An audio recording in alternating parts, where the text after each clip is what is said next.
Hello, everybody, and welcome back to another episode of Echoes of Kosmos. When last we left off, we... actually, can someone fill me in real fast on what we did 3-4 weeks ago?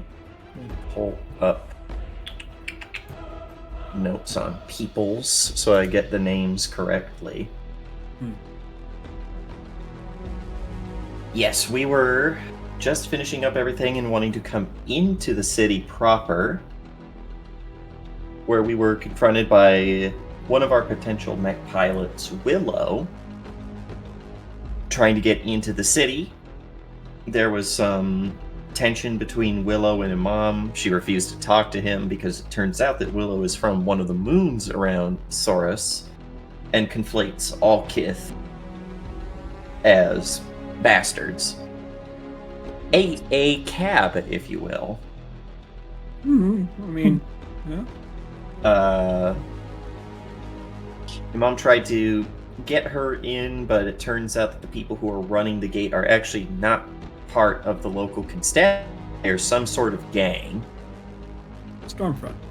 Yeah, Stormfront. So, after having to haggle and deal with them, we managed to get Willow in.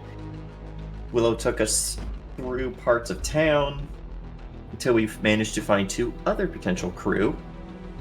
Chicory, Coriander. The father of which he's paralyzed, right? And he's in something like an exosuit. Yep. Or at least like a frame.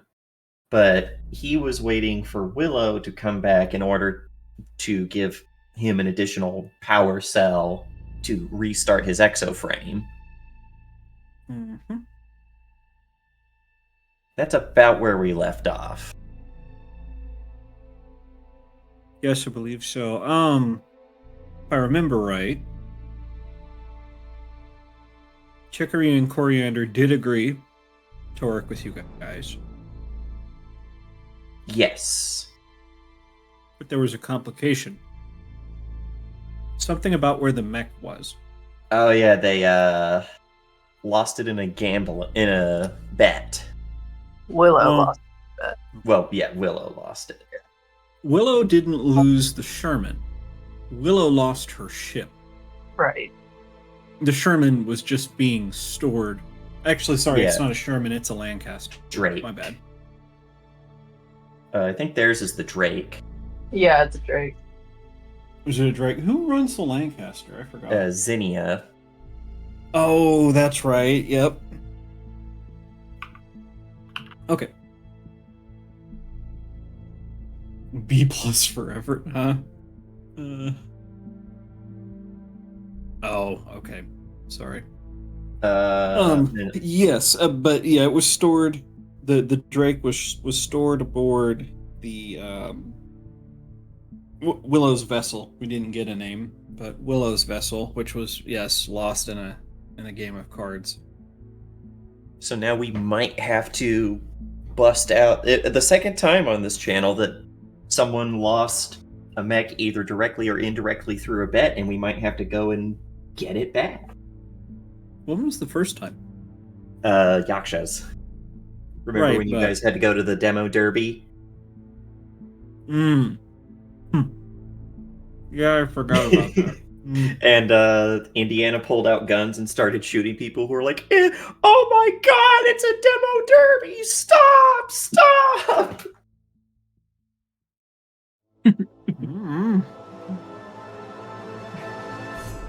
Rocked up to a fucking like bumper cart arena with an AR, and then wondered why everyone was freaking out.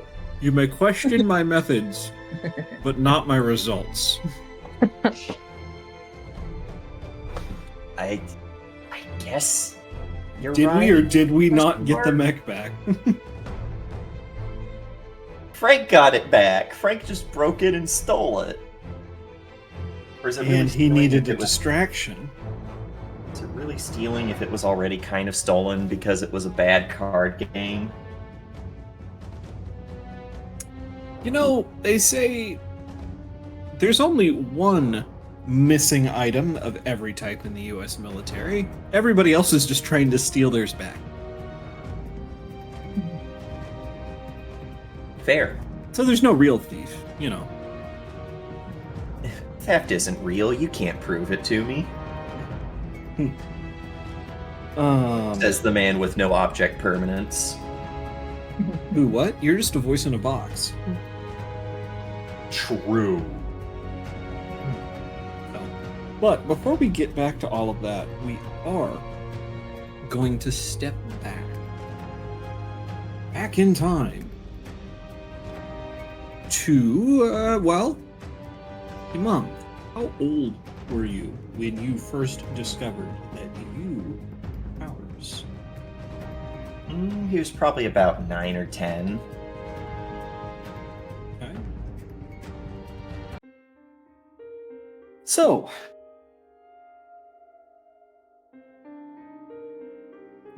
Imam, the class that you guys have been put in today has been an exceptionally strange one. The first thing that your instructor asked you to do was to lay this stone flat on your hand and make it levitate. At first, a lot of your classmates laughed because the fuck is he talking about? But it quickly dawned on you guys that this was an attempt to weed out people who have gotten their, weed out people who don't currently have an aptitude for magic. It was frustrating at first, or I guess it is frustrating since we're in the past. Looking at this stone, you don't know what you're supposed to be feeling. They just tell you to levitate it. How are you supposed to do that? It's this smooth, polished disc sitting in the center of your palm. And yet, for being an inanimate object, it might as well be mocking you, because it is not moved. I imagine eventually your mom he gave it a few, like, cursory attempts before just giving up and assuming that he didn't, so he's just going to basically play in his head. Oh. Because again, what are you going to do with it if Imam doesn't think that Imam is capable of magic? No one in his family is. Doesn't matter to him that no one really knows where magic comes from or why. And that seems to be the shared sentiment among most of the class, except for one student. They're at the opposite end of the classroom. They've spaced you guys out 5 or 10 paces in a line. And you hear shouts of excitement as one student has managed to get their stone to glow bright green.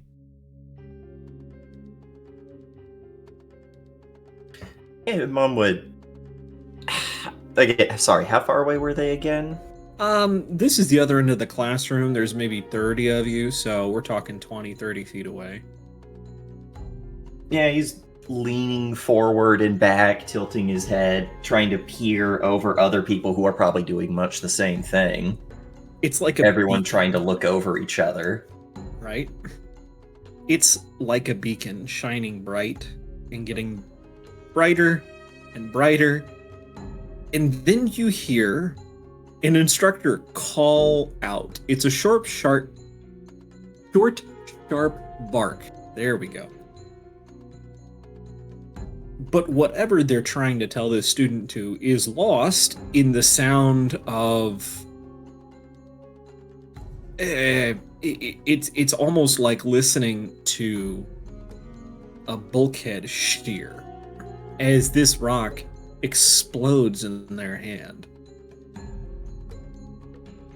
It sends shrapnel flinging all across this room, and there are now glowing shards of rock sitting all around the classroom. in some people's hair, embedded in walls. Your first introduction to uncontrolled magic is interesting, to say the least. Yeah, and it's probably he ducks for cover, obviously. Ducks down, tries to cover his face. And then there's probably just this uncomfortable feeling, this like heavy gut feeling, this queasiness in his stomach that as he stands back up and looks around, frowning at the mess that all of this made. He's trying to play it off as just the anxiety of the moment, but even as the moment lingers away, it just sits there like he's got a rock in his stomach. And I imagine over the next few weeks, while you're in this class, that feeling doesn't go away. It doesn't go away when he's at home. It doesn't go away when his parents take him at least once to a doctor to see for it. And in fact, he starts getting hot. He starts feeling just uncomfortable all over. And then there's a moment in this class where he's just looking at this stone and his arms feel heavy. The muscles feel less like muscles and more like the arms of a statue, solid and ungiving. No feel like you can bend your arms anymore. Then, as far as he knows, he starts to feel himself falling backwards like he's about to faint. And the room around him seems to turn into the same color he's heard of what a sky looks like. But for everyone else in the room, as he seems to lose this consciousness, he picks up off of the ground, not like he's floating, but like something reached into his chest, grabbed him by the sternum, and just pulled him just off of the ground. That same blue-white light emanates from his eyes, his nose, his mouth, and the whole room just turns into a maelstrom of wind whipping about that seems to be funneling towards and away at the same time from these emanating light points. And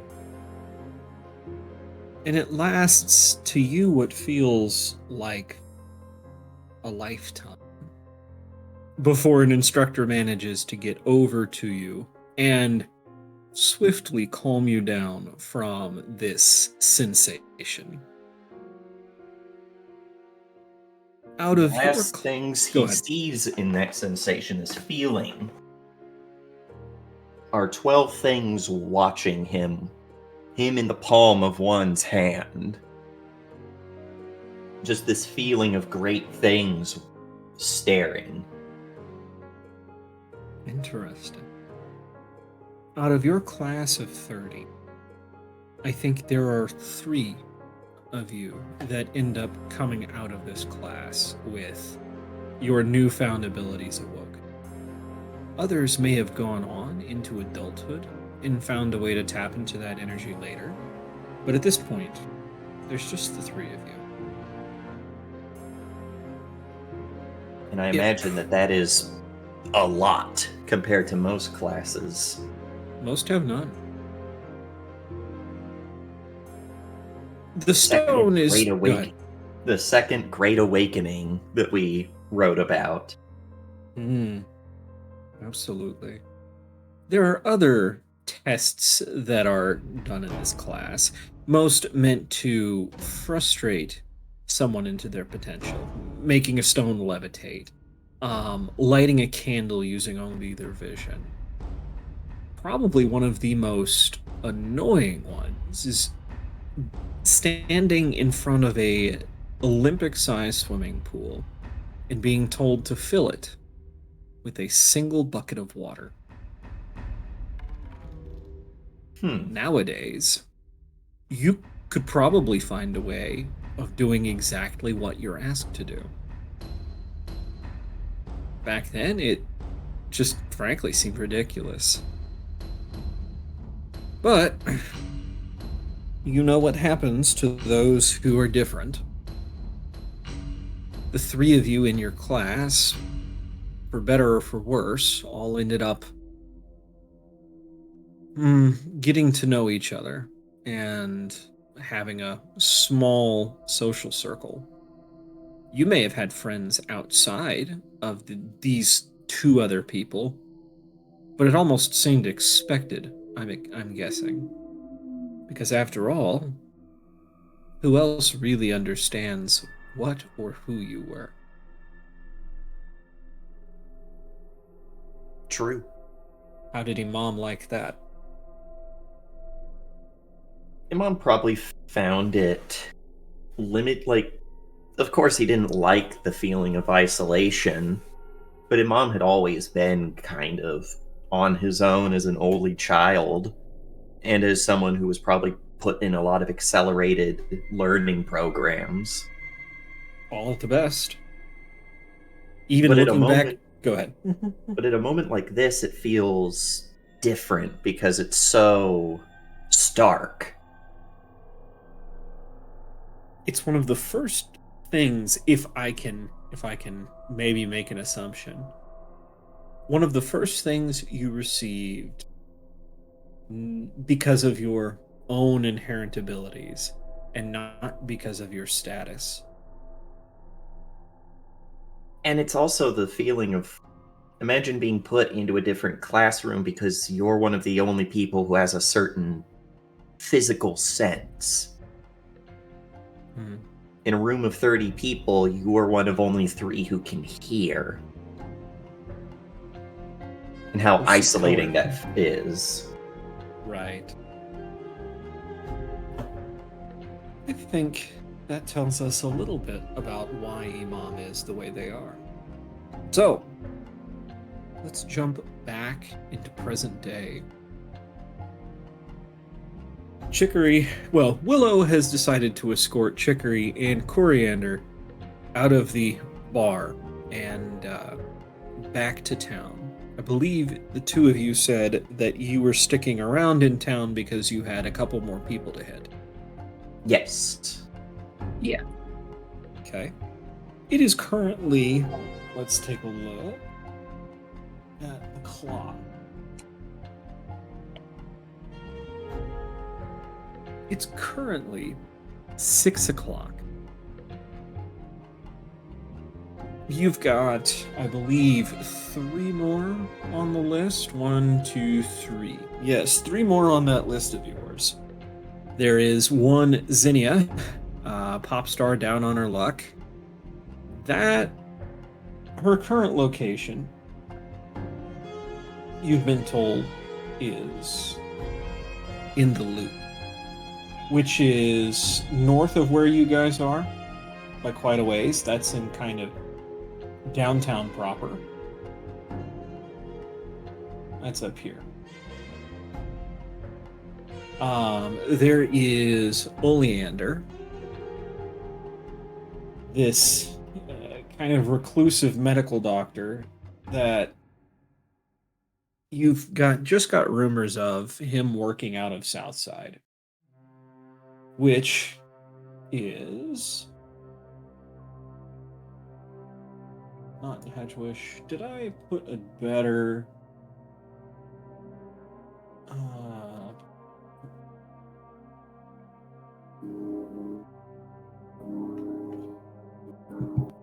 Looking at the map, you realize that Southside is they mean Southside not as in literally the south side of the Windy City. They mean he's literally been working with Southside. The kind of young upstart group that you've been warned about messing with. That is currently making a home out of this district, the South.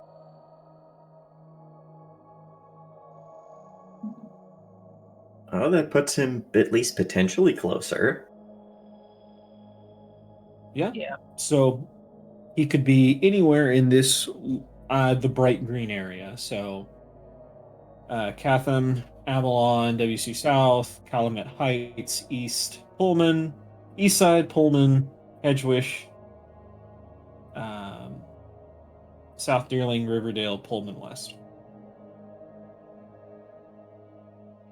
And the last person on this list is Hydrangea.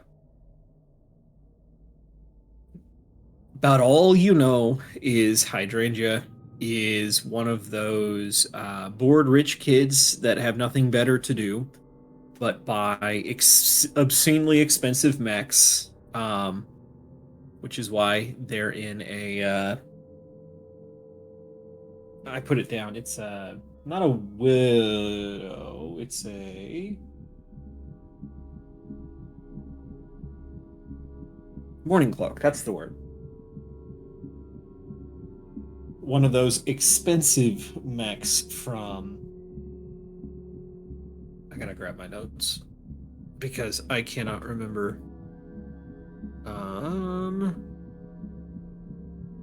Yeah. Yeah. One of those mechs from New Overstar Group. These are the expensive boutique brand of mechs. But yeah, they're about all you know is bored rich kid, and I didn't put down a location, did I? Hold on. I swear I did. Okay. Hydrangea is supposedly likes to hang around where the pit fights are in near south, which is again all the way up north. Now, how you plan on finding Oleander? That's a very good question.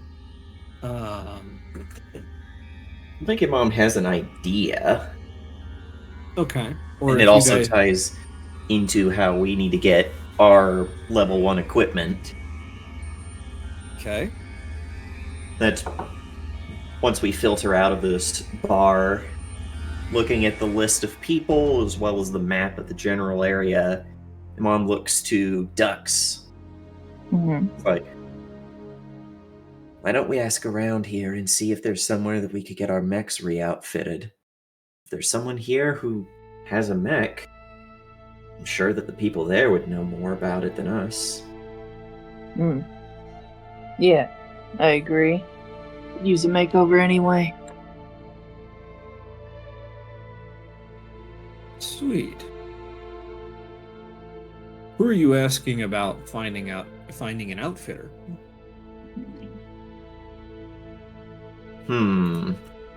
You guys are currently in Geiger's Counters. They're kind of a rough and tumble burly sort, aren't they? From what I remember. Yes. A lot of the people there. A lot of bounty hunters and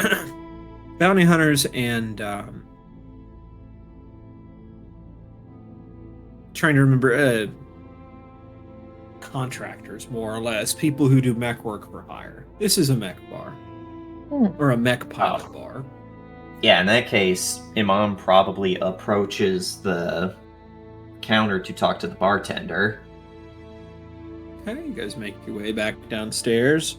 No one seems to be looking at you guys anymore. You guys came in with somebody that they cared about, and then, well, she's gone, so you guys are just another pair of faces in a sea of endless ones.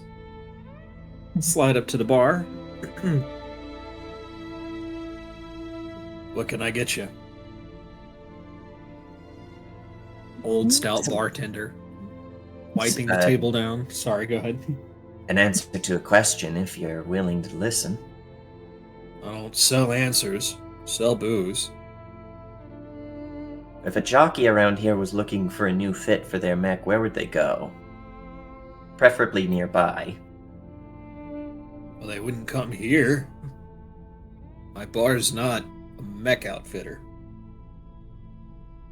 No, but where might someone look for one? Somewhere they do that. Gonna buy something. Okay. How much is it going to cost to get you to tell me where a mech outfitter would be? He looks up behind him at the the black chalkboard with the white lettering that says tonight's on draft. Probably we'll say 5 cc. Yeah, he'll hand him the 5. Do you have something to say, Dux? I'd say that's not bad. I'd say Dux goes ahead and slaps down 10 so that we can each have one. 10 cents. Okay. Yeah. Yeah, you guys. I hope the two of you as players recognize that the. How do I put this? Trying to think. The currency system is set up here so that it fuels Chicago 1920s feeling. Mm-hmm. So a dollar has quite a bit of spending power. So, but yeah, 10 cents on the bar. He goes, lager or pilsner? Lager. Pilsner. He goes over to 2 unmarked taps, pours a lager, pours a pilsner. Frankly, as he puts it down and you take your first sip, it all tastes like piss. It's just cheap beer. It's all it all does.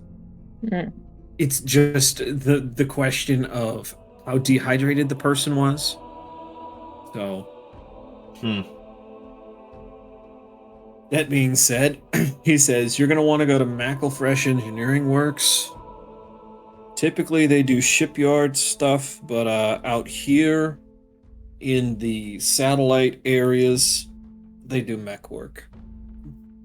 You could always go to Red Giant if you wanted, but Macklefresh Engineering Works. They just do tune-ups, or do they have equipment for sale too? They're a licensed dealer. I believe they're the only people left in town that actually honor I'm trying to think of the word. They're the only that honor license agreements. Sounds like we're in luck then. Talking to Dux and sipping at this beer that trying to keep a face that is not showing how terrible it is. Oh yeah, it's cheap. It's a cheap shitty lager. It tastes it tastes like nothing up front, but it has this sour, bitter taste on the back of your throat that just lingers. It's not pleasant. Tastes like something went wrong. Yeah, if you worked a decent bar, you would probably say something along the lines of, "Well, if you cleaned your tap, it wouldn't taste like this." But and the Pilsner's not much better. If you've ever had Kolsch, it tastes like Kolsch. Yeah, I'd say, Dux is like, yep, anything's better than Red Giant, and she just kind of gulps it down and just grimaces, but tries not to do it too loud. So, I've answered your question. How about you answer one of mine? Depends on the question. I haven't seen you two around before. You gonna be around, or are you just passing through? Might be around for a bit. Really? Mm-hmm. Okay. All depends on work and things. You know how it is. Always. If you're asking for outfitters, that means you've got mechs. Where are they at? They have them docked in a bay further up north. Hmm. Okay. Uh-huh. You guys ever manage to get the papers to get them in the city? Not yet. Are these papers, or are these... Gets a little quieter. Are these Stormfront papers? Already met Stormfront, huh? Yeah, pieces of shit through and through. No, I was just curious. After all, you look like two people that are in need of work. Yeah, we are. Alright, well, if you're interested, Southside needs a little help. We're looking for a couple of pilots that are willing to, I would say stick their neck out, but the plan's honestly pretty easy. Shouldn't be anything much to go wrong. How busy is this place? Oh, this place is busy and pretty noisy. Kind of surprising that they can't get someone with all of these jockeys. These people are busy. They've already gotten their own work. Some of them don't like Southside. Yeah, it has nothing to do with Southside or the job itself. Everybody's different. Some people don't like Southside. Me?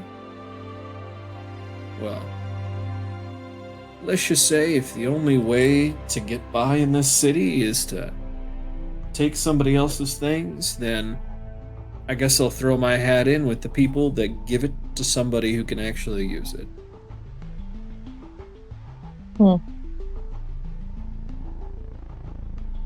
Listen, I'm sure you've gotten the spiel from the Keepers or Stormfront. We're not about the things that they say we are. This is our home. Always has been. And for centuries, it's people like me, and he points, out at the crowd around you. Everybody else in here that have made sure this city stayed up at altitude. All they've done is take advantage of that hard work and used it to line their own pockets. So, if a little collective action is necessary to right the scales, what do we got to lose? If we don't do anything, we'll lose our home anyways. Are things truly that dire out here? Have you seen the prices anywhere here in town? Sure, the beer is cheap, but you've also tasted it. Yeah, well... Let's just put it... Go ahead. I'm an off-worlder, so I don't suppose I have the right context. Let me put it this way. Nobody can afford to pay for anything in this city. Everything runs because everybody owes favors to everybody else.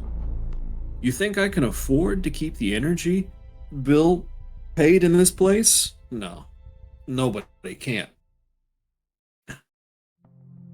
See, the guy who supplies energy to my building drinks for free. Just like the guy who supplies me with shitty cheap beer is doing it because I give his family a place to live in a building that I own. My apartment. Just like the person who owns this building lets me run a bar here because he also gets to drink for free. but also because I know how to do siding. And his home needed new siding one day. And then I learned how to do roofing. Then I learned how to do plumbing. And then electrical. Everybody here, he says, once again waving his hand, operates on the same system. We all work together, because if we don't, we all starve. The food doesn't get delivered, the electricity gets shut off, the gas for our heat does not flow, the thrusters beneath our feet give out. We trade favor for favor, and the items we have with each other. Money rarely ever changes hands down here. Why? Because there isn't any.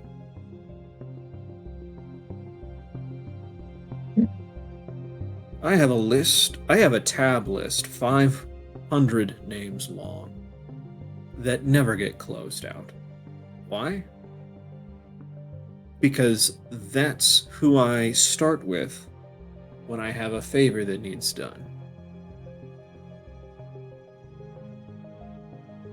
It's a system that works, even if it's not ideal, I suppose. Yeah. If you want to spend money, you go north to the Loop, or at the very least, Armor Square. The rest of this city works off of handshake agreements. Which brings me back to my original point. Everybody here has already got work. I offered it to you two because you're new. Not because I'm trying to take advantage, but because... He pauses, as if considering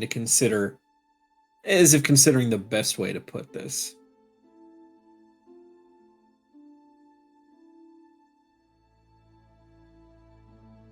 Oops, hold on. Well, I don't want to. Okay, there we go. I'm offering it to you two because I'm curious to see if we've got people passing through or people that are interested in becoming neighbors. I just don't want to get anyone's hope up, depending on how long we're staying in system. It's a short trip. All we'd ask is, well, you've each got a mech. Yeah. All we'd ask is an armored escort. 2 mechs, no more, no less is fine. No more is fine. For a convoy that's headed from here in Avalon Heights, or Avalon Hill, I forget which one it is. Let me see. Avalon Park, okay. From here in Avalon Park to Hedgewish.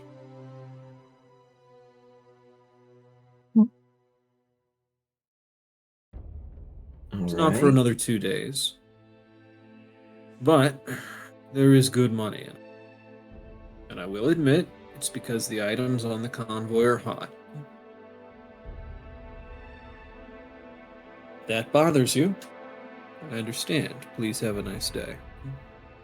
If not, well, then I should see the two of you 2 days from now in the parking garage across the street. We'll need some time to think about it. That's fine. If you show up, I know you're interested. Can't be because we like the beer, and Mom says with a little smile. Well, that's the other fun perk about being in a system like this. I save the good beer for Fred.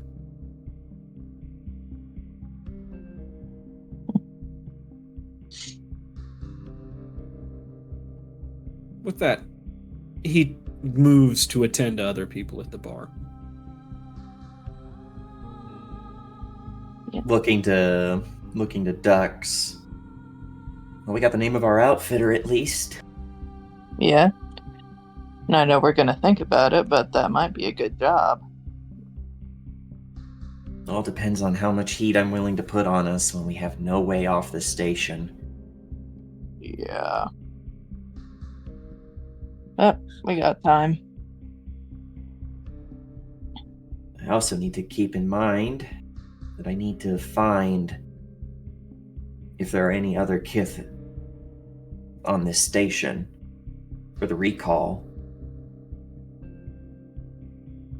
Right. You said you sent that message out, right? And that all depends on if they're willing to listen, or if they believe that in a time like this it might be spoofed. Being able to physically talk to somebody. There's long sigh. He even decides to drink what's left of this nasty lager, scrunching up his face. I really wish the captain were still here. Look at me. You are the captain now. He didn't want this job. He didn't want this job. He was lied to. This job sucks. Yeah, I'd say Dux kind of pats him on the shoulder and also finishes the disgusting drink that she has. Mm-hmm. Yeah, but we're in it now. It's good there's no one from Cologne in our chat. Otherwise, they might be offended. Well, maybe if they didn't name themselves after drinks. Or not drinks, You drink Cologne, huh? yeah, it's kind of awful. I wouldn't do it if I were you. I was gonna say that's a bold choice. It's kind of stinky. It does not taste like it smells. Really? It's interesting. So, where to next? Mackle Fresh Out Engineering Works? Yep, it seems like the place. Yeah. Okay. I suppose I can throw that name in the chat for you guys. I need my soul pattern laser rifle.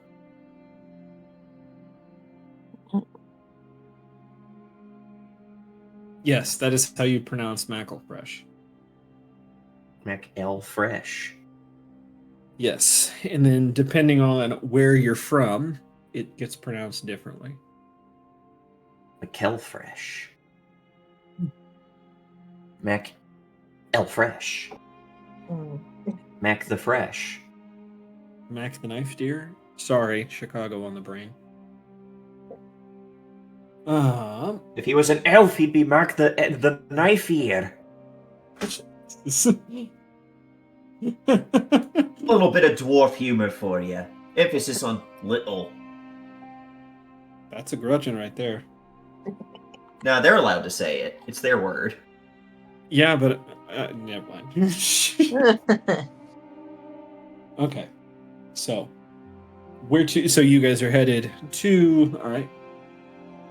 It's not hard to pull up on the little interactive map you guys have on your OmniHook, or I guess that one of you has on your OmniHook.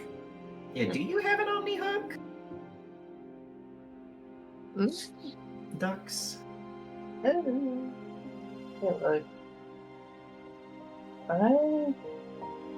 on.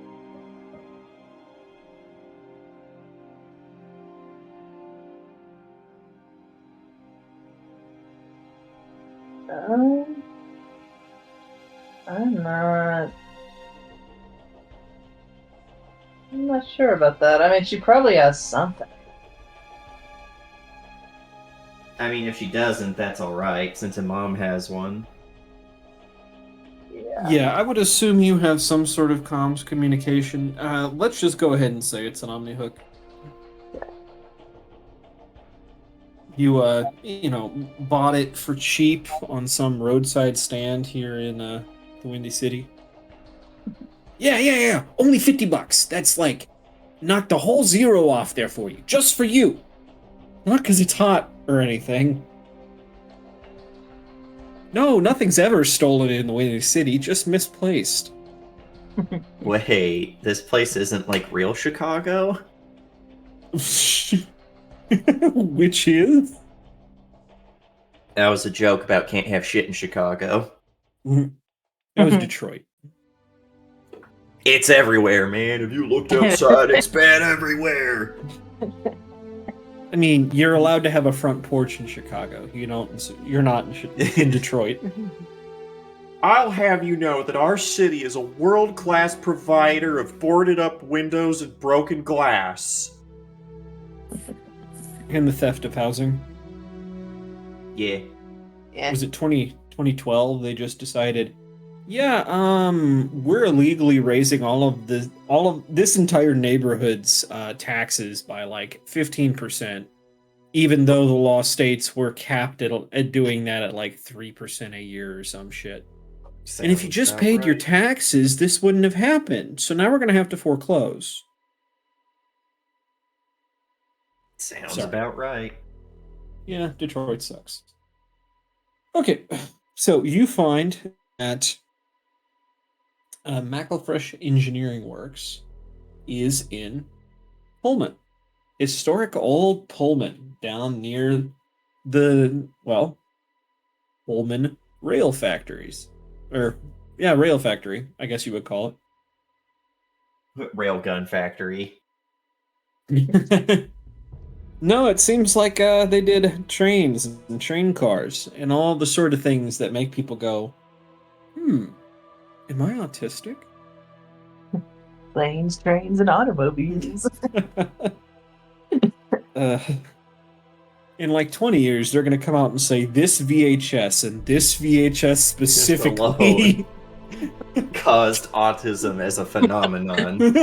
Right. It was never the vaccines, it was the VHS. It was this VHS, no others. No other, just this one. No, the second volume was not, just the first. So. But man, it's scary. I'm going to be going back to school here eventually with people that were born never knowing what VHSs were.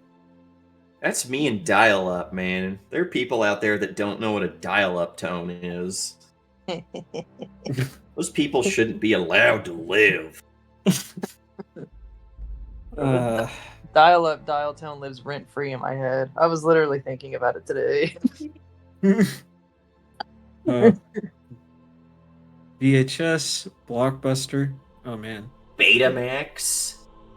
Okay, so we never did own Betamax, but that's not to say I don't know what Betamax is. No one owned Betamax. That's why it went away. It was just known. Everybody's heard of it, but then they said VHSs are $20. Oh no, Beta. Jesus. Okay. So, I'm assuming you guys walk or grab public transportation? It's a decent distance. It is. Man. So probably It's also transit. South Side. It's like saying, yeah, I'll walk South Broadway. What's the worst that could happen? Oh god, at least we're not near South Seneca. The South Seneca streetwalkers will get us. Yeah. I am thinking Broadway and Pawnee area. That's a bad place to be. Yeah. Oh, so we're just gonna die. You guys have guns. Walk out, combat starts. But no. So I'm assuming you guys get public transportation. Yeah. Yeah. Okay. We'll say, well, you guys have a choice. Are you grabbing taxi or are you going to pay for like a day pass on a bus? What would also be able to get us back up north? Like if we paid for the day pass, would that also take us back to our ship? The bus will get you pretty much every street you see. It may just take a minute and a couple of transfers. Hmm. Because the direct taxi all the way from the airport down to Avalon Park was about 30 minutes. A bus is probably going to take you 3 transfers and an hour 45, if not 2 hours. Aw.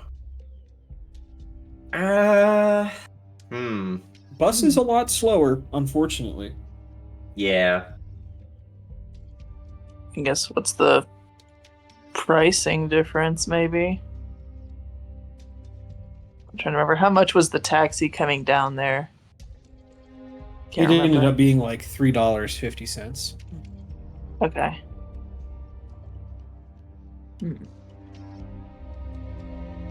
I don't know how much you guys have left right now, so.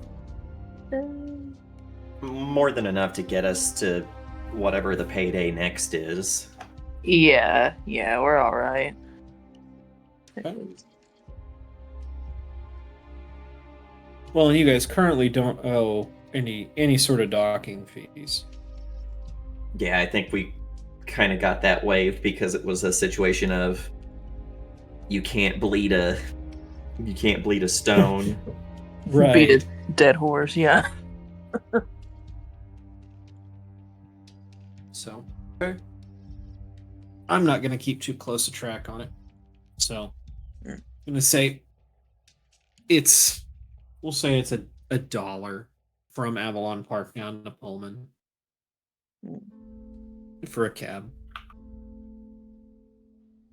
But as you guys are passing down into Pullman through Calumet Heights, you see how this area of town is nothing but giant warehouses or factories. Almost all of them in a complete standstill.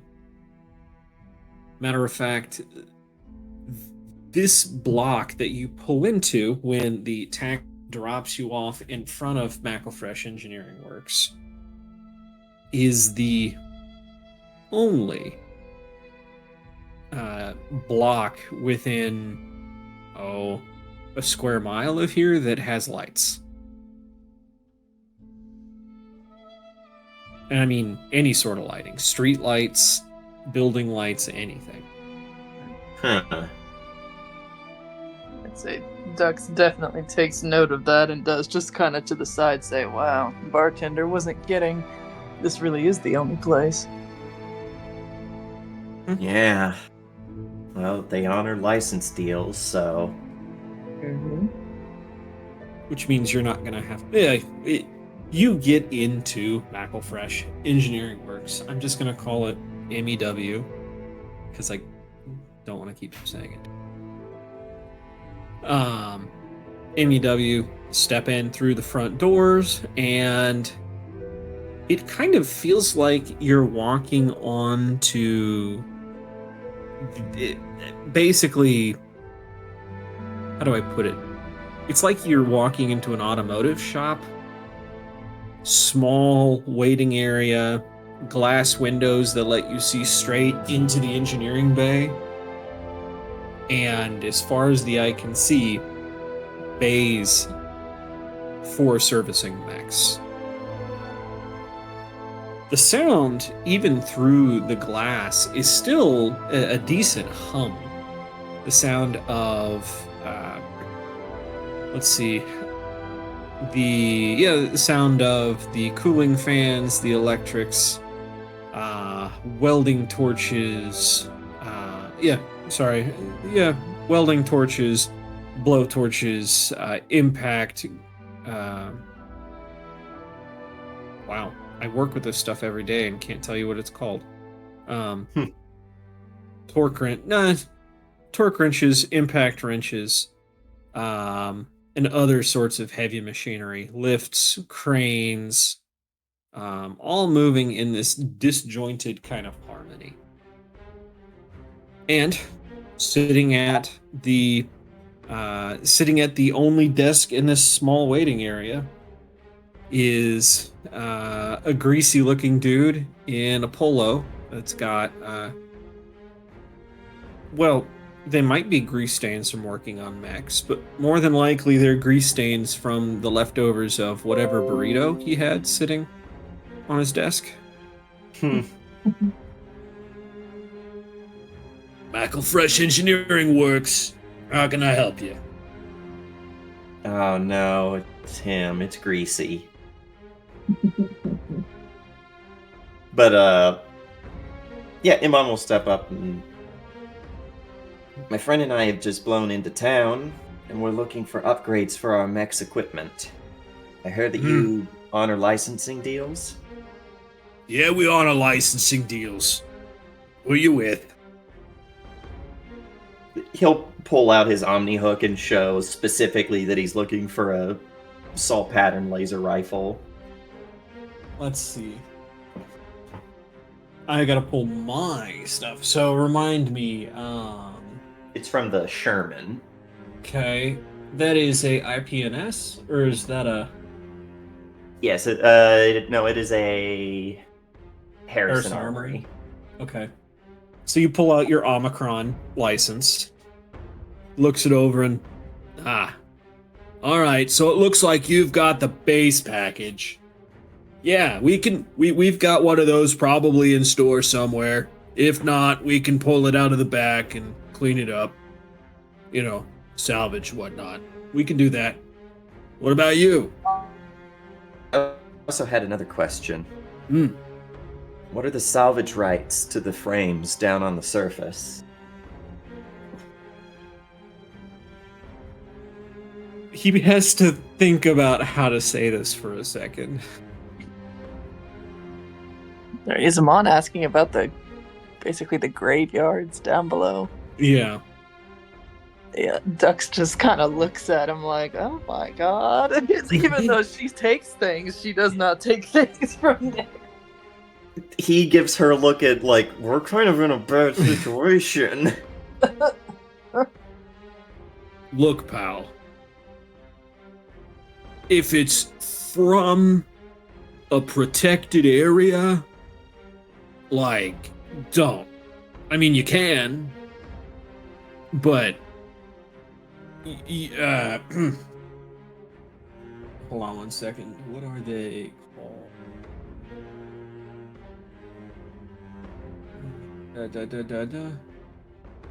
But the everlasting vigil catches you. You're gonna be in a world of hurt. If it's outside of a protected area, trade line, in the trade lanes, some distant piece of desert that's not inside any of the memorial zones, it's fair game. Thank you. I wanted to know if there was a difference. Yeah, just stay out of the graveyards and you'll be fine. Or he kind of leans closer. I didn't tell you this, but if you manage to haul it out of the graveyard and then call for a pickup, well, it can be really hard to tell the difference.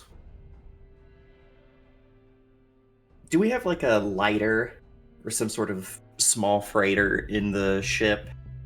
You do not. If it was, it is not. It was probably destroyed. Yeah. Yeah. So, yeah, that's something where you'd have to rent or charter. Now, if you would like to roll, do you have anything that would let you know about his? Well, let's see here. Rolling for Windy City proper. I forget, or at least just kind of the history of, or I guess society of Aurelia. There really wouldn't be anything that I have unless I was trying to, like, it would just at most be like a flat roll. I was gonna say I'd let both of you roll flat rolls just to see what you guys might know. Let's go gambling. Average. We take something that is acceptably mid. we accept 3 little bears rolls.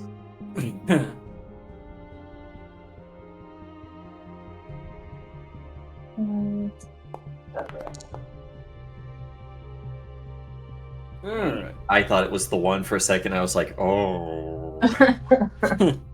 Well, Imam, you would know that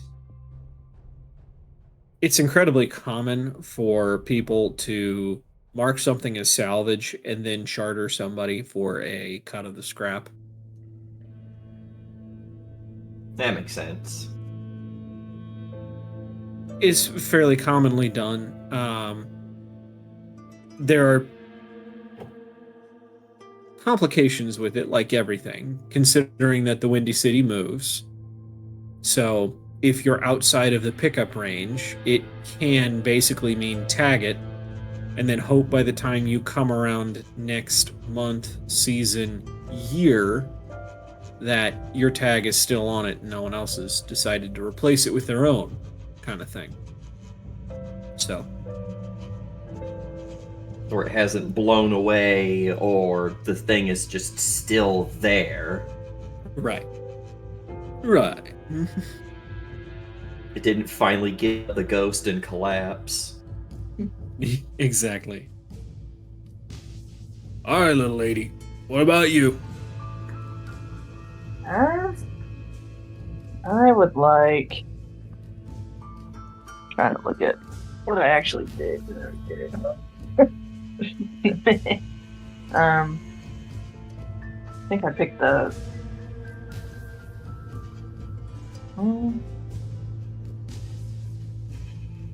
Yeah, it's like a replaceable parts upgrade.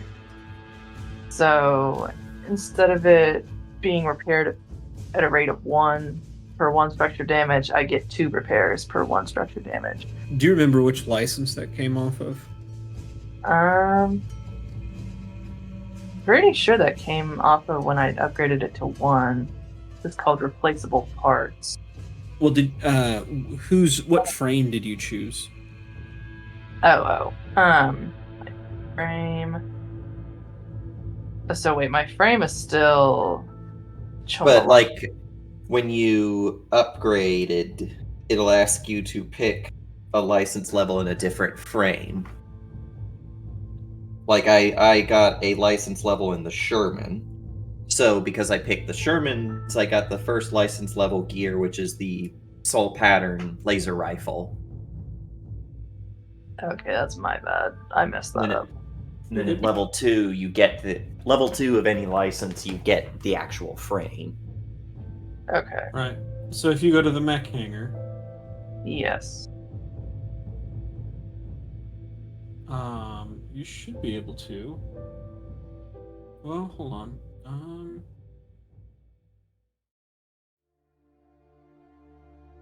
Fine.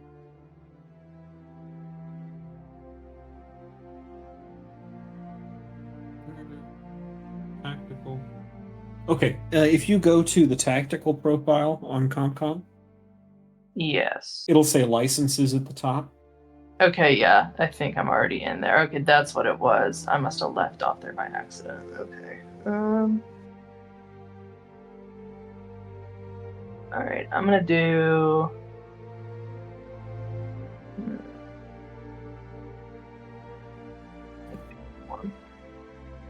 All depends what you want to be building up towards. Right. Mech. But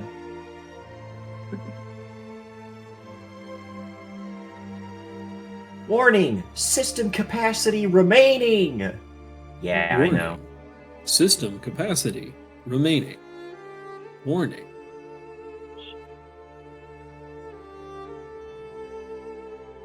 Only 3 hours of footage left.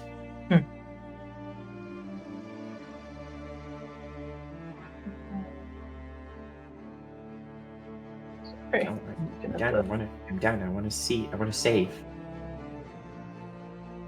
I'm done.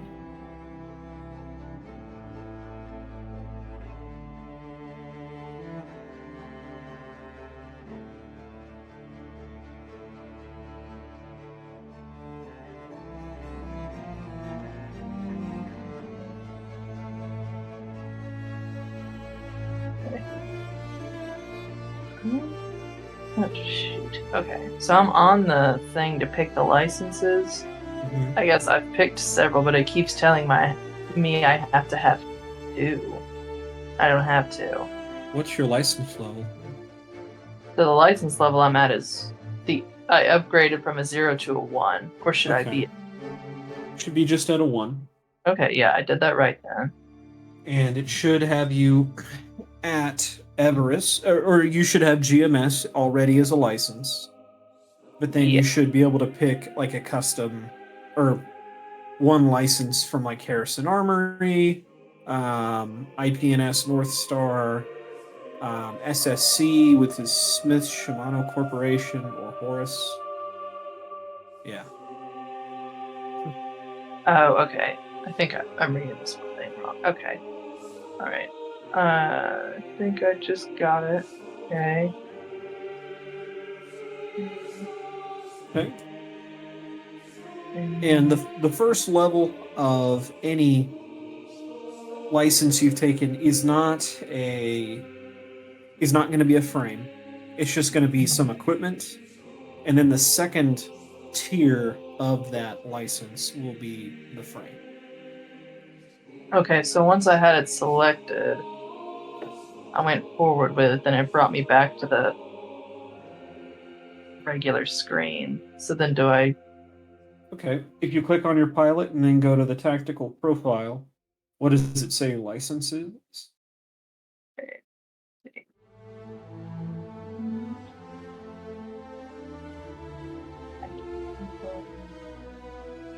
Yeah, I picked the Gilgamesh. Sweet. Let me take a look in the compendium because I forget what the Gilgamesh is. That's a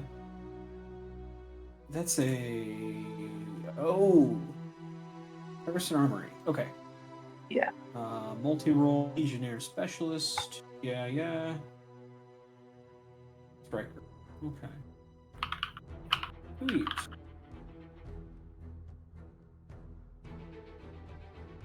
Oh, it's the I get to reload one-shot weapons mech.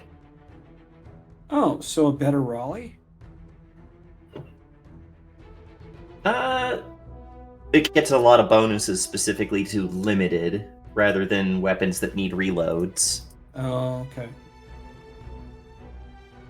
Alrighty. Well, so you show him your license?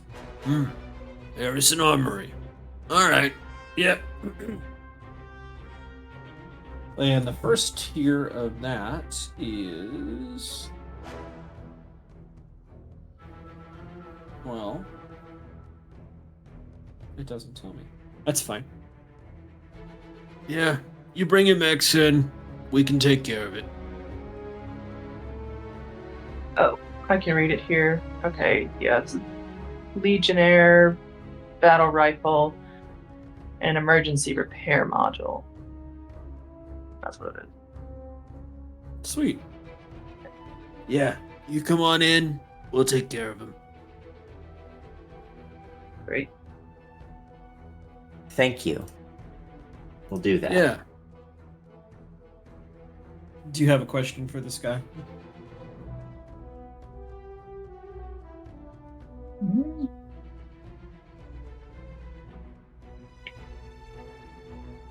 Were you guys still looking for Oleander?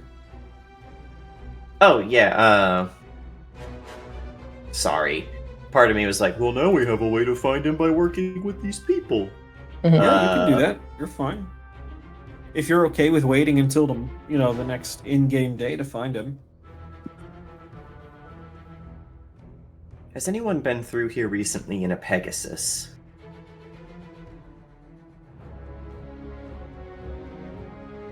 Pegasus. We don't usually service terrorist stuff. Although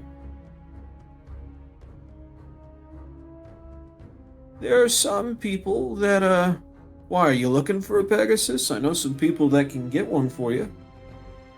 For the right price. Looking for someone who drives a Pegasus. Well, he kind of regards you like this air of suspicion. These piggy little eyes looking at you like, you a cop? You gotta tell me if you're a cop. No. Definitely not.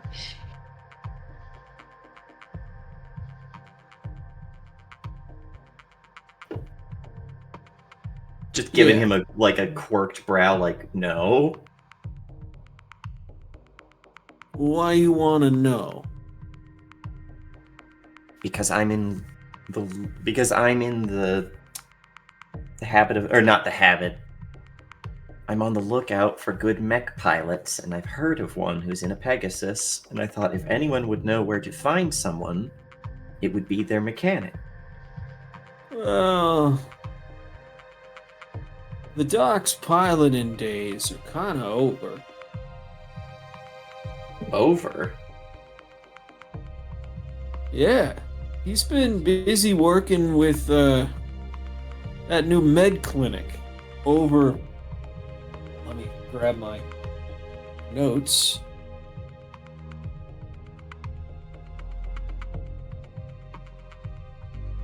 Yeah, he's been busy working that med clinic in Armor Square. Hmm.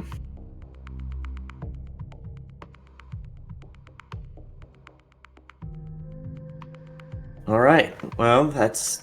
if he's not in the job anymore. Thank you for your time. Wait. Are you gonna go looking for him? Not if he's not doing mech jobs anymore. I didn't say he didn't have a mech anymore, just. He's got more important shit going on right now than, being a mech jockey. Well, this isn't basic mercenary work. And the doc ain't a basic medic.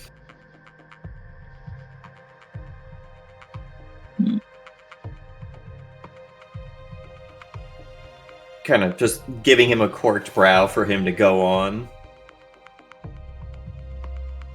Why are you looking at. You seriously not know? Why are you asking for the guy if you don't know shit about him? Because we're off-worlders. We're looking for other mechs people. We were looking for other mech pilots.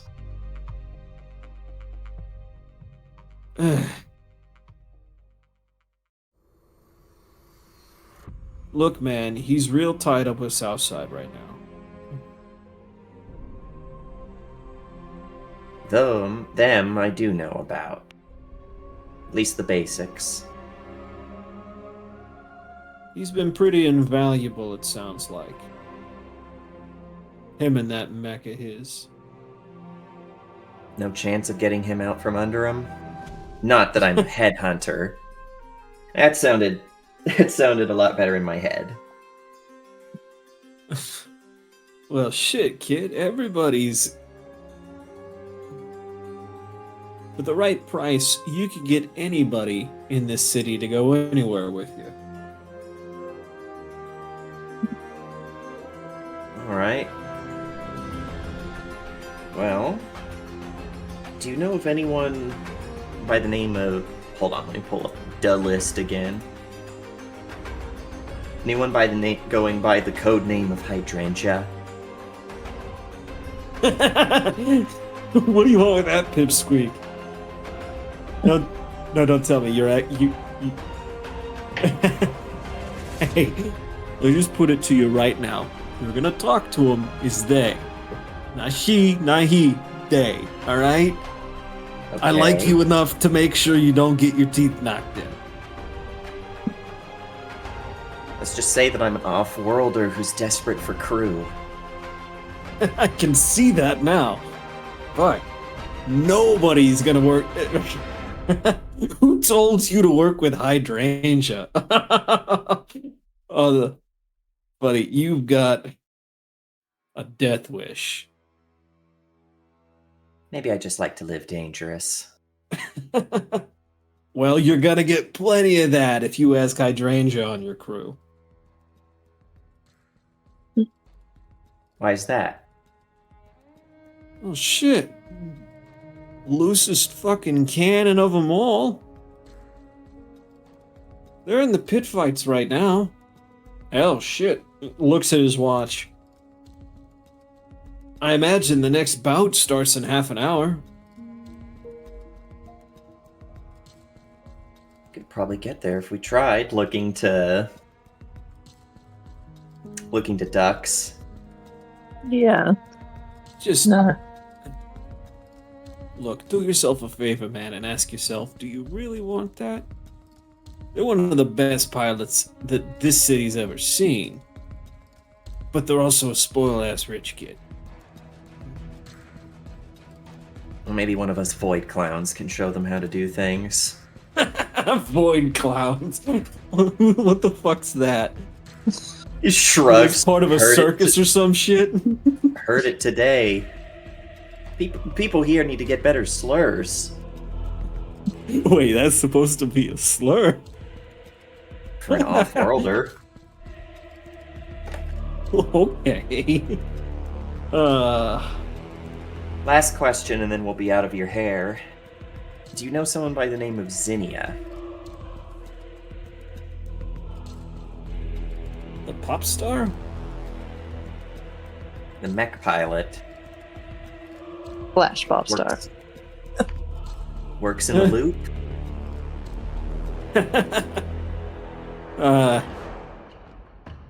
Look, man, the only Zinnia I know is a pop star. And, last I checked, he takes this magazine out from underneath what's left of that burrito, spins it around so you can read it.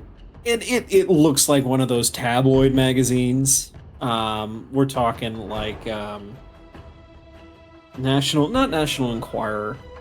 It's not Newsweek. What is that other gossip magazine?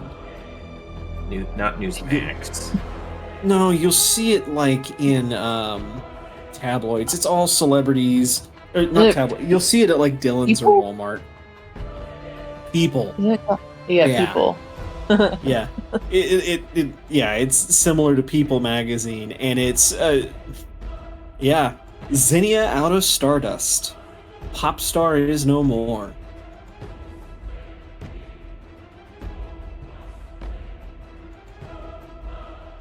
Sounds like they're looking for a career change. You really are scraping the bottom of the barrel, huh? You never know what you'll get. That's true. You might find that last mouthful of water. You might get yourself a whole lot of splinters, too.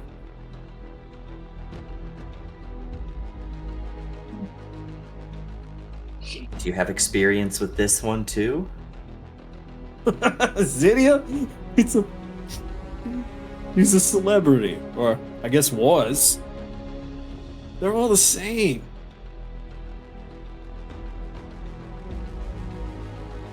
So I'm taking that as a no. You're asking me if fucking Zinnia came down to my shop in the ass end of nowhere and wanted her mech serviced? Up until, well, he points at the magazine again. It's, postmarked today. Up until, 48 hours ago, all of her shit was hand serviced by whoever the fuck they pay to take care of their mechs.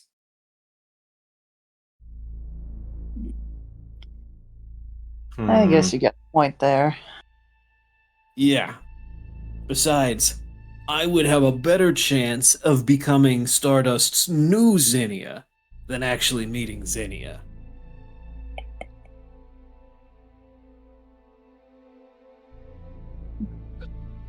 Kind of cutting a look to ducks.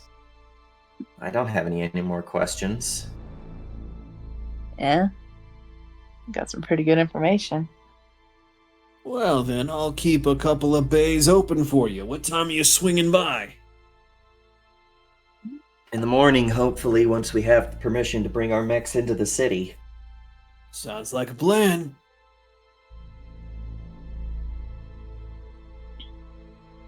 Thank you for your time and thank you for your help. Yeah, appreciate it. As you guys turn to leave, you just hear him muttering to himself, "Nicest bunch of space of freaks I ever met."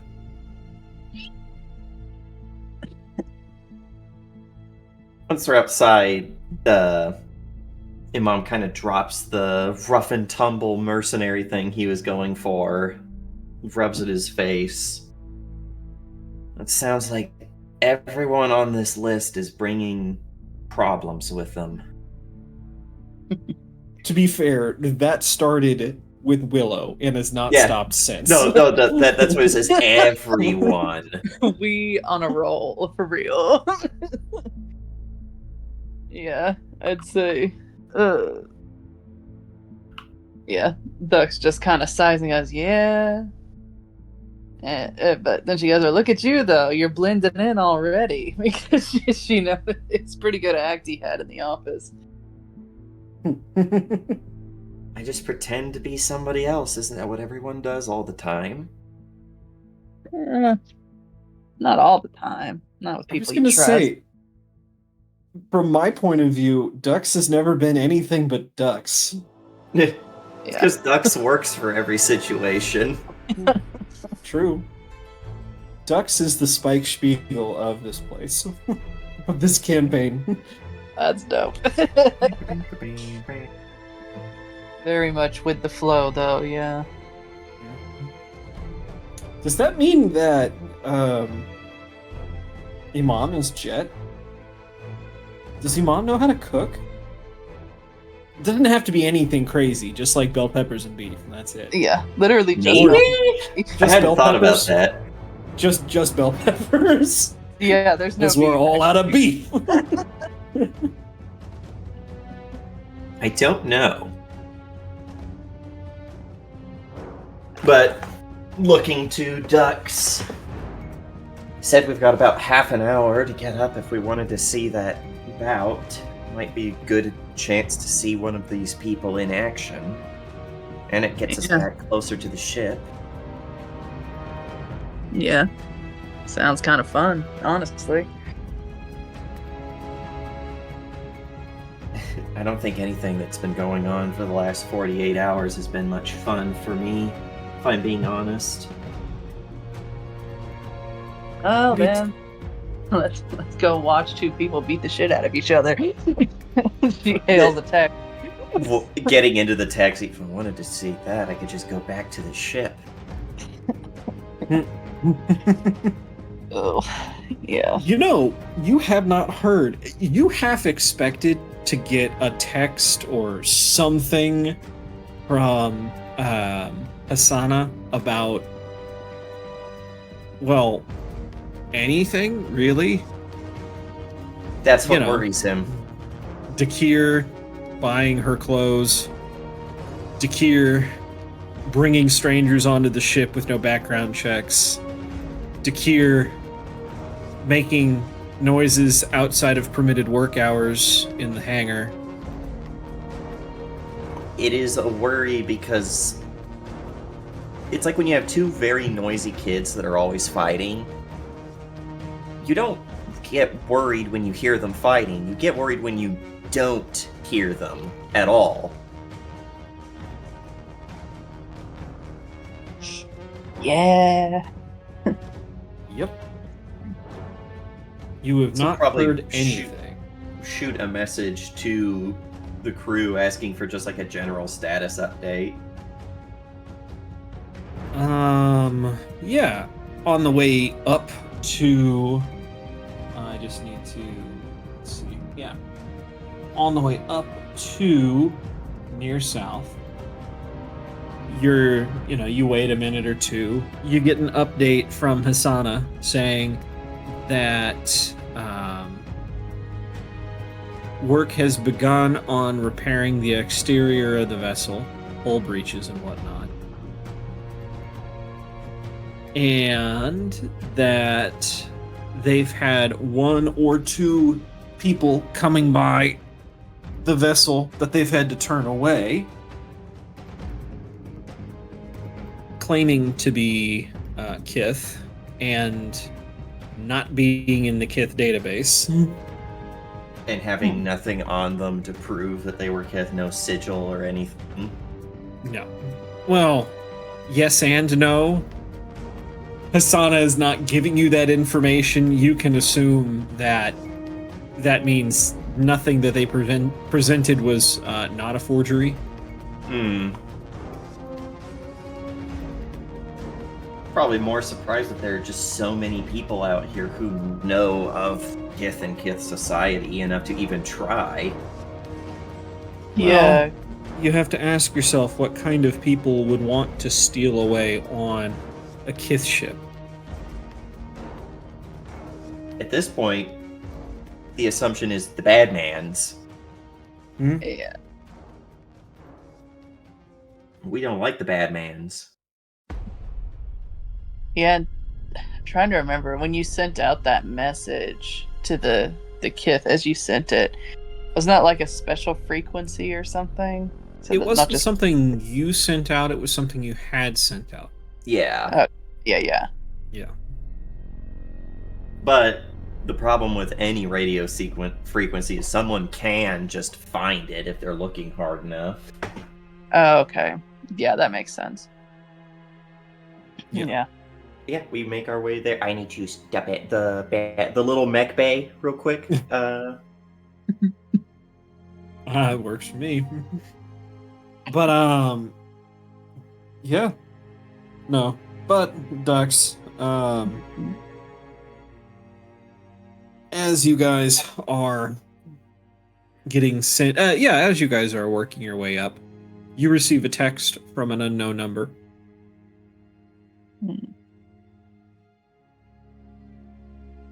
It's apparently Hasana has decided that Dr. Shields needed access to the outside world. Oh, great. So now you have Dr. Shields texting you since you're out of range. Okay. Yeah. Dux kind of chuckles and thinks, that must be driving Hasana nuts. Her to set up a comms like that. That's pretty funny. Dr. Shields lets you know that she has discovered some more of her old logs for when you get back to the ship and feel like looking at. They're available. Great. Yeah, Dux sends a quick good to know, thanks type of thing. Yeah, I guess she kind of asked her if her appearance has changed again because that happened last time. She Let's see. I think crew. Shall we? I'm back. Nope, you're good. It is still this one. Yeah, the last one you put up. Yeah. So. You get sent you get sent a picture of her on a security camera. That's funny. Like just a screenshot of a security camera footage of her standing on the bridge next to Hasana. And then a text. Apparently I show up on the security systems, but Hasana has no clue I'm there. Oh, good to know. I was gonna say, I wondered if I was like, am I about to get a ghost selfie? Kind of. Kind of, yeah. Yeah. Imam, it has come to your attention, or maybe Dux is hiding this, that Dr. Shields has a phone number now. Huh. I think Dux would show him and be like, check this out. Check this out. Sees it, just sighs, looks out the window. Imam is very tired anymore. What? Why? It's not like you gone on this quest to basically, I don't know, you're building Noah's Ark and collecting every type of mech pilot imaginable. One of every loser. Basically, yeah. We will have the whole barrel by the end of the day. Dude, I'm going to get such an EDH deck out of these singletons. So, you guys get to near south. You ask the taxi driver, hey, where are these pit fights taking place? And he drives you over. When they say a pit fight, it's exactly what it is. It is a hollowed out crater in the city that has been turned into more or less a coliseum of sorts. Tickets are... you guys aren't really interested in buying seats. You're probably just buying gallery tickets, right? Yeah. A walk, I'm assuming. Yeah. So, tickets are, 15 cents a piece. As you guys, step down into this bowl, it's largely earth and concrete. Steps, benches. The clouds offer enough cover from the unforgiving sunlight that there's no need for benches. There's no need for a roof on this place. But the crowd here is loud. Live and raucous. Just on their feet in the middle, you see the aftermath of 2 size 0 mechs that have just gone at it. And the closer you guys get down from the upper bowl to the lower bowl, down to the floor, you see the remains of a lot of mechs around here.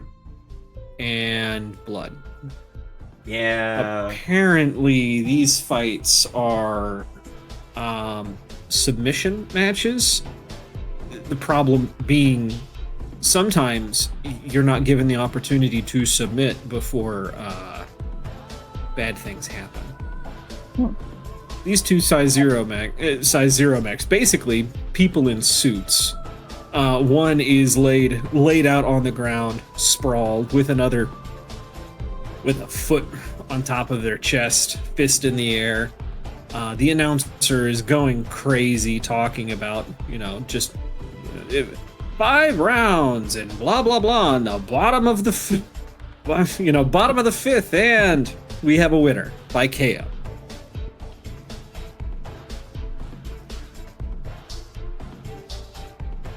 Which means that it isn't too much longer. You're looking up at the card, and you do see up at the big jumbotron they have there in the center of this arena, suspended on frail, creaking cables that go from the edges of the bowl straight into the center, holding this giant 4-paneled TV up. Next fight on the docket is, in fact, what looks like Hydrangea in the word escapes me. Oh. It's not a monarch. Yeah. It's the Morning Cloak. Yeah, it's the Morning Cloak versus a Raleigh.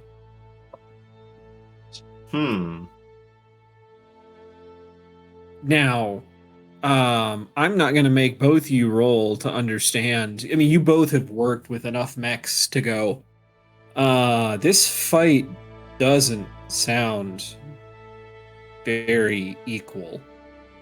A stealth mech versus a gun mech. Yeah. Yeah. The TV panel changes to show you guys the loadout. The Raleigh, as expected, is equipped with guns. Lots and lots of guns. And mines. The morning cloak, it looks like, is equipped with. Where is the morning cloak? Here we go. Well, show me the.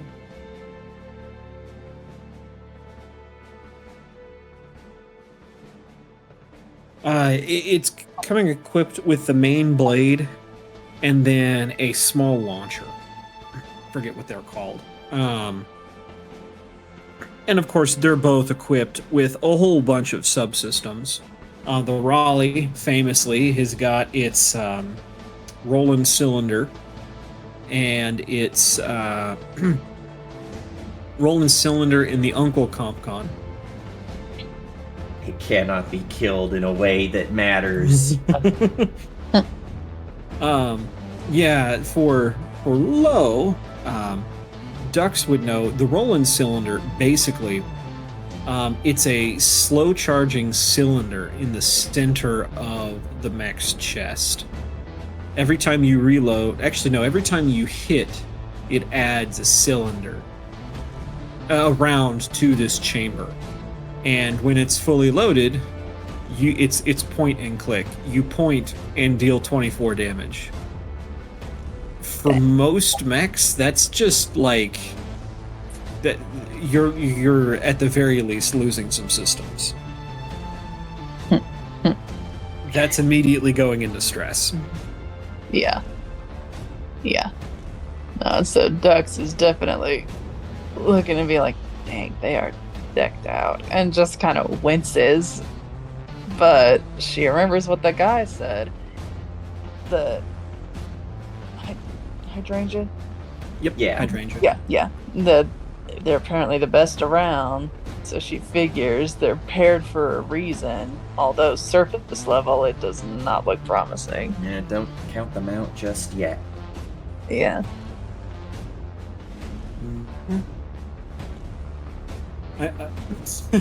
Lifting the veil a little bit, I went, oh, I have to have this person fight somebody, but I don't know how to run any of these mechs. Except the Raleigh. I know how to run a Raleigh. So what you're saying is that we're going to get to see Sala get domed again. No, because the Morning Cloak doesn't have any guns. True. At least we will not see a Raleigh getting used to beat a motherfucker with a motherfucker this time. That sucked. I hated that. For Lowe's benefit, they were up against someone who was in a boss that was just a size 5, so whatever you want. Basically a walking building. Gunner's character in a Raleigh got a little too close and got grappled and used as a bludgeoning weapon against another mech. That's crazy. Yeah, that's... Yeah. Dang. That sucked. Okay. Yeah, so the nope, it's not the Duskwing. It is the War Club. There we go. Yeah, it has a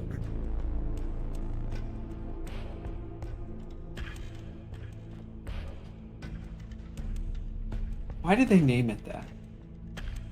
Vijaya rockets. Ooh. Yeah, the Vijaya or whatever for the Yeah, no, it's how's it spelled? Vijaya.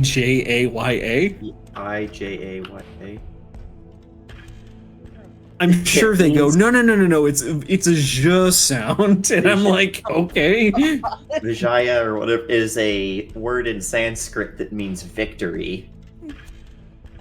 Victory. In Hindu tradition, it refers to the gatekeeper of Vishnu, Vijaya, the divine bow of Shiva, and a medicinal herb. I have no doubt they've done their homework. This is just me being 12 years old, okay? The vagina launchers. I mean... What it's called when you give birth?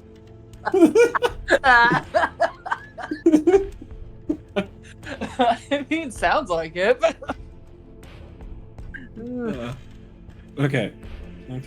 And it's a variable sword, is what it's called. melee weapon. Yeah, it can like change its length. Yes. Cool. But yeah, and a whole suite of technology as well. So, but spending a couple of minutes just kind of walking around until the the match starts, you're able to pick out a couple areas. Concessions are over here, merch is over there. What looks like it's a cross between like a salvage yard and an auction house. What it is it looks like what they're doing is auctioning off the scrapped mechs Huh. from the previous day's bouts. Some are Guess cleaned that up, makes sense. some are not. It's it's not every losing mech, just the ones who no longer have owners. Mmm. Yummy. You get to find the betting windows. You're looking at the lines. Yeah, it looks like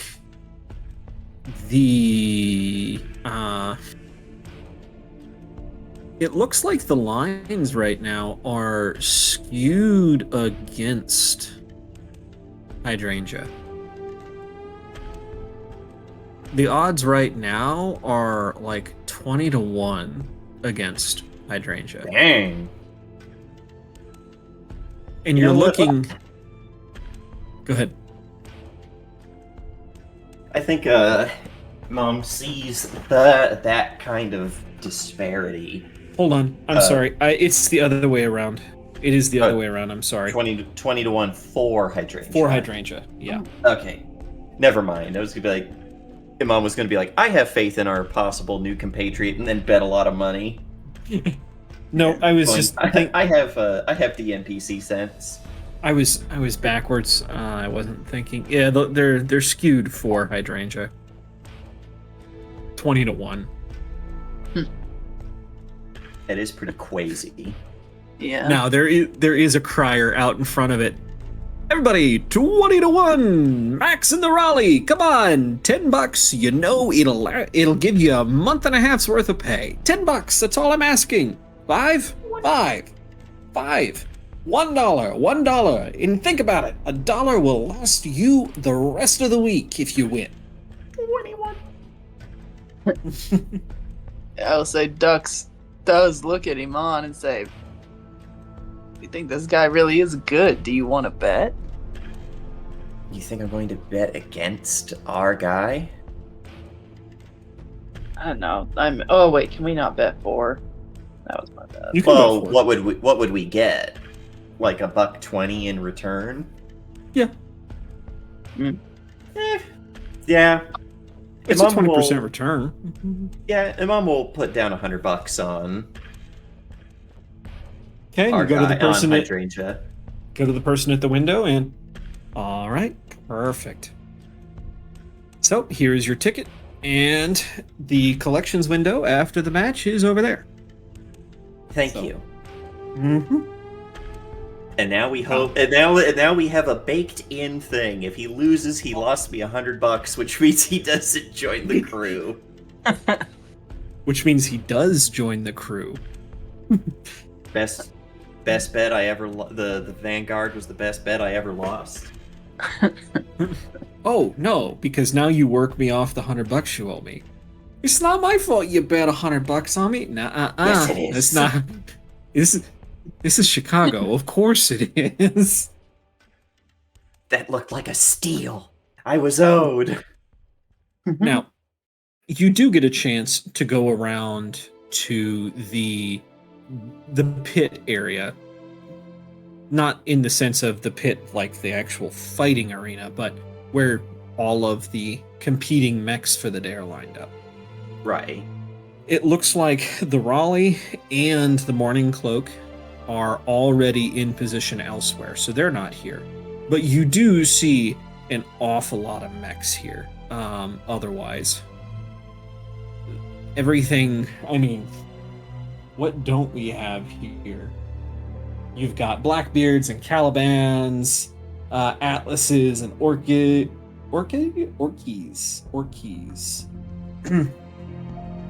There's a bunch of stuff from Terrace. Liches, kobolds. There's even a goblin here. And for those who... Actually, no, sorry, it's the kobold that explodes, right? Like blows itself up on purpose? Yes. That's the manticore. It's not the manticore. Yeah, the goblin It is is the the manticore. one that hops onto a friendly mech and becomes a backpack. Thought that was the goblin. That's what I said, the goblin. Oh, I said the kobold. Oh, the kobold is the alt frame of that does like terraforming stuff. It like creates impassable terrain. Okay.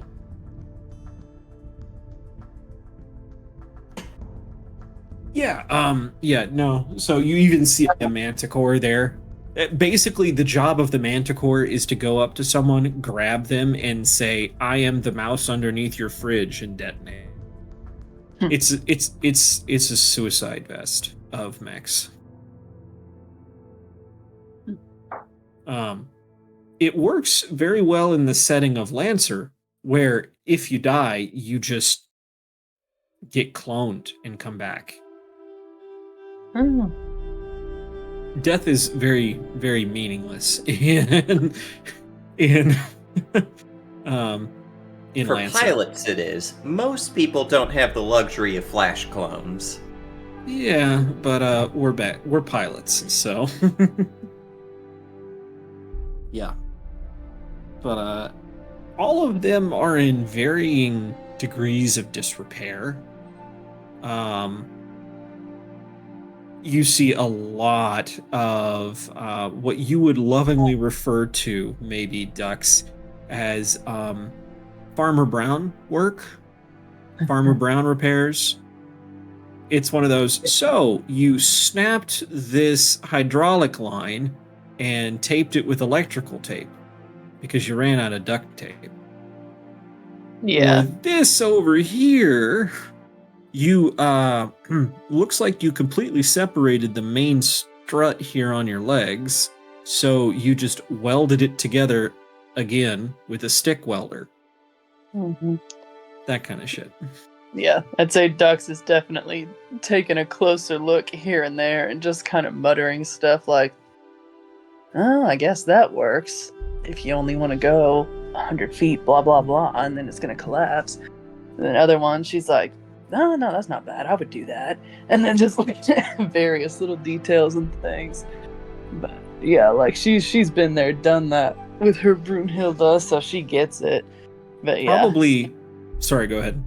Some of it's definitely more rough than others, I'm sure. Probably the highlight of this mockery of mechanics that you've seen is someone has landlord specialed the main armored plate on their Barbarossa, this giant mech. They have taken a giant piece of sheetrock and spackled it to cover a hole in the chest piece of this thing. Yeah, no, she looks at that and kind of laughs and like, psh, I would have lost both my eyes if I was in that. And then Yeah, and Mom is looking at these mechs and just like, these are all of them walking death traps or bombs. who will detonate first, though? That's the key. Apparently. And at that, you hear, "Ladies and gentlemen, in the east corner, Hydrangea." You hear the crowd go wild. Looks like the fight's about to start. Let's get back to our seat. Yeah. You guys are walking back towards the area where your seating section is. It's way up in the upper bowl. It's going to take you time to get there. You find yourselves probably just standing in a tunnel or down on the floor right next to the fence. Not the smartest place to be in a mech fight, but there's a lot of people there crowding the fence wanting to get a good look. Cameras and smartphones, whatever you want, and Omni hooks filming. And in the west corner, Max in his Raleigh. Goes wild, not as wild as for Hydrangea. They know who's. The crowd seems to know what the score is. One is destined.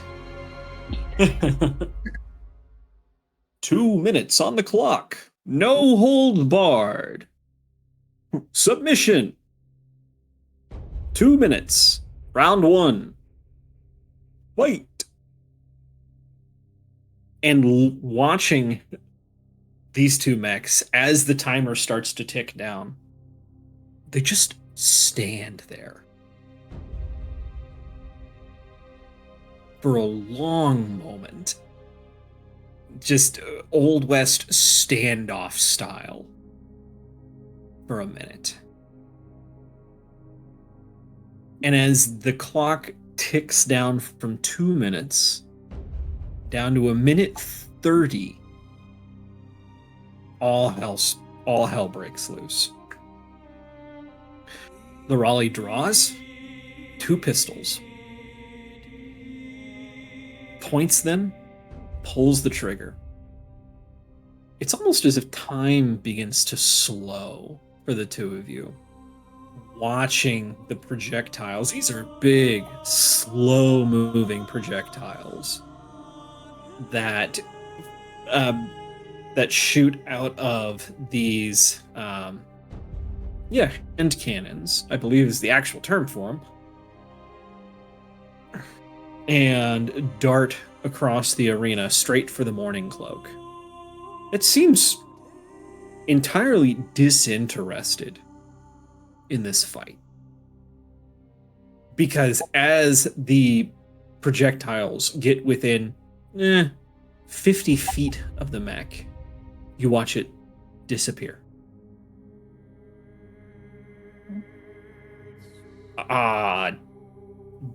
Both of you, well, I don't know, Imam, would it be fair to assume that you've seen some sort of camo technology on mechs before? Probably. This is not like that at all. Dux, what about you? Yeah, say it's not like camo. I'd say she's definitely on her feet, looking like anywhere in the dirt or the air, like, ow. Just looking for anything to hint at where it is. If it just And that's just... Go ahead. Sorry, if it just vanished, yeah.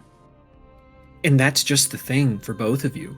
Usually, with stealth technology that you've seen bolted onto whatever mechs you've come across, it works, but it's not perfect. There's a shimmer in the air, and, a giant heat patch the size of a Raleigh gets noticed. There's none of that here. It's just gone. There's no dust kicked up by the mech's movement. There is no heat patch anywhere on the field. There's not even the whine of a reactor core spinning up, save for the Raleighs.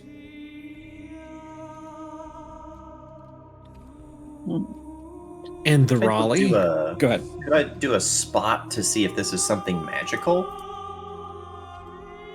I'll allow it. Roll!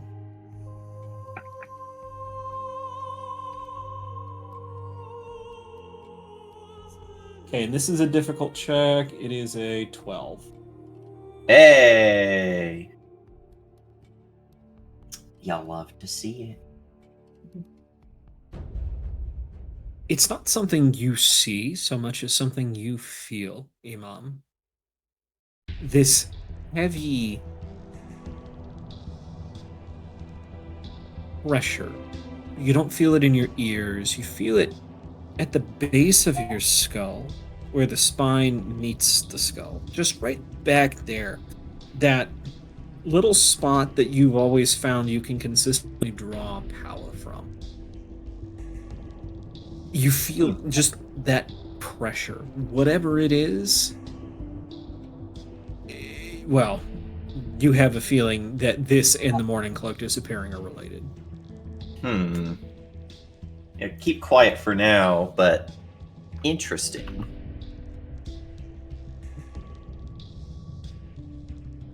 All of a sudden, the Morning Cloak appears at the Raleigh's 3 o'clock, and the Raleigh turns and fires again. And again, the Morning Cloak just poof, gone. Another 15 seconds is melted off the clock before you know it, and then another 30.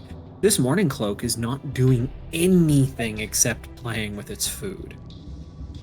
The Raleigh at this point has managed to spin up its Roland chamber, all 6 chambers glowing bright red. But the pilot cannot get a lock on this Morning Cloak long enough to fire it. And with 45 seconds left on the clock, it all comes to an end. As the Raleigh moves off of its position, stepping back to reload. And that's when the Morning Cloak strikes.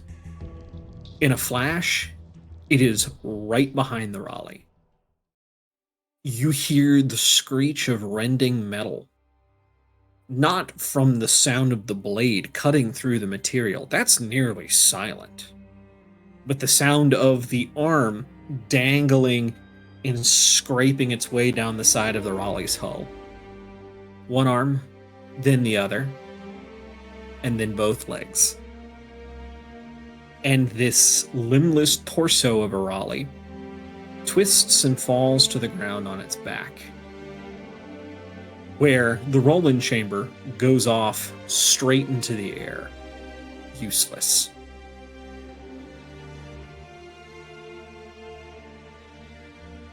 The clock continues to tick down as the crowd continues to cheer,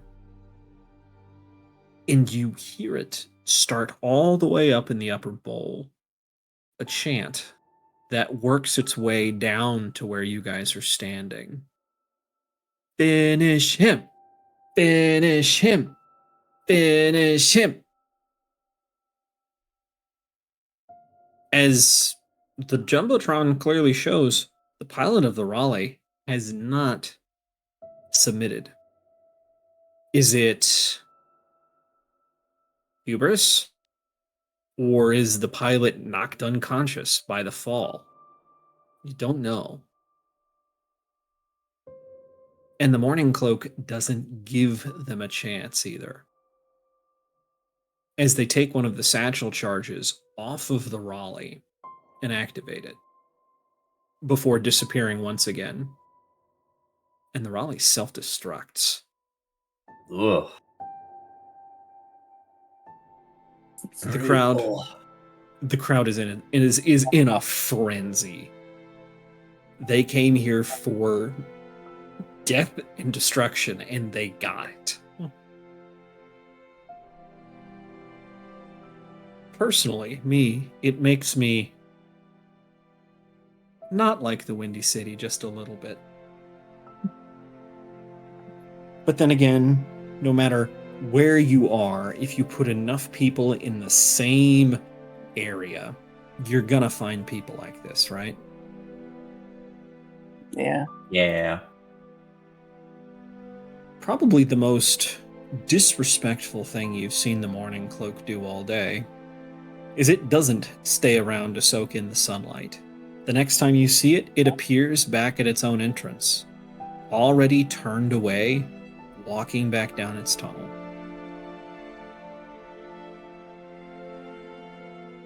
What do you think about that little display? That was a lot.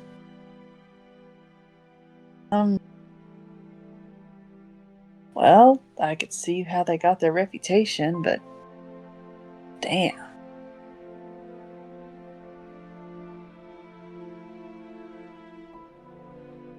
Unfortunately, we might need someone like that if we're going to get out of here all right.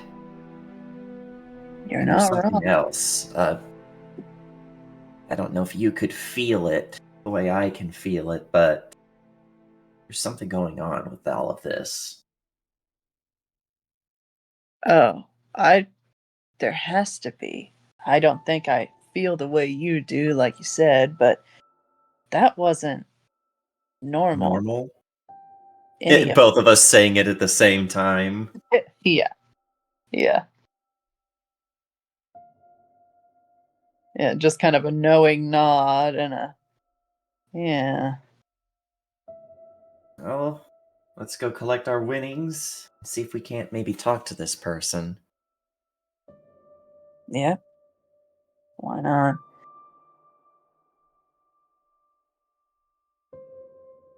Alrighty. You make your way back up to the um the betting area. I would say, what are they called? The booth. Mhm. Collecting your winnings from the window. There's a fairly long line. It takes you a minute or two to get through it. Get to the window and, hey folks, enjoy the fight. It was certainly a spectacle. Yeah. Well, that's why people come to see Hydrangea. They hit all the big circuits around here, and when they come around to this one, well, you can see who comes to watch. Always this busy?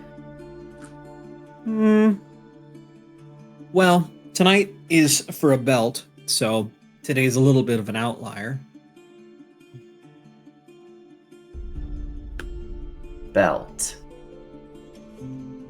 Oh, it's a title match. Uh, How often are these title matches? Oh, this one's only once a year. Interesting. Now that the undercard's done, I think the title match is up next, and then I can finally go home.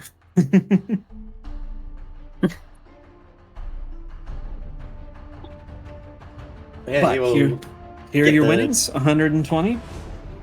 And you folks, enjoy the rest of your evening and have a great night. You too. Let's see if we can't catch this person. Okay. yeah. Well, I can tell you where they've gone, which is back to the pit. Hold on one sec. Okay. Yeah, back to the pit. Probably to either trailer or, make sure their vehicle is good to go before the trip home. As you guys make your way down, it looks like what the person at the window was saying is correct. The title match is up next. It's that Barbarossa against... Well, that hardly seems fair. 3 mechs. A Genghis, a Napoleon, and a Sun Tzu. Oh no, they're gonna teleport everywhere. They're cheating! Yeah, Well- no. That's just thinking about how it's like, well, one hit to the right spot and he might just be done. And excuse me, it is a 4-person free-for-all. My bad. Wow. Okay, it's not a 1v3. No. Yeah. He might have. Oh, wow. Mhm. So, consequently, everybody else has trailered up and gone home at this point. So, down in the pits, there is only, at least from the distance you can see, looks like just the Monarch and then the Morning Cloak and some extra scrap heaps that used to be mechs. But as you guys get nearer the Morning Cloak, you start to hear a voice. Told you what would happen. Told you to fucking throw it. You know how much money you fucking cost me?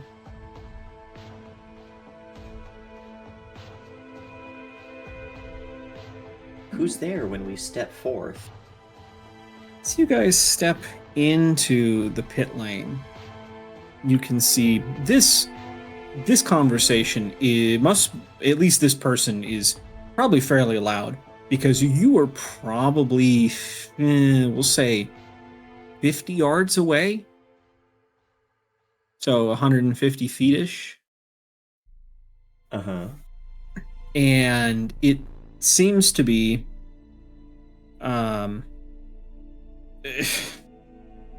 there's not really a better way to put it. 3 gangers surrounding what you assume the mech to be the mech pilot. There's 2 of them on either side of this pilot, hydrangea, you're assuming, as the big dude in the center is screaming at them. No. I put up with it last time, but no, you're done. You're done, you hear me? Probably stepping around the corner. Mm-hmm. Something the matter? At first, this guy doesn't hear you or pay attention to you and just continues on his rant. But as you walk closer, he realizes that he has company. Turns and looks and... It ain't your problem, pal. Keep walking. Turns back. Sorry to do this, hydrangea. I really am. As he reaches into a jacket pocket. Whatever you're about to pull out, don't. I said it's not your concern, friend. With his own hand reaching for his Volt Lock.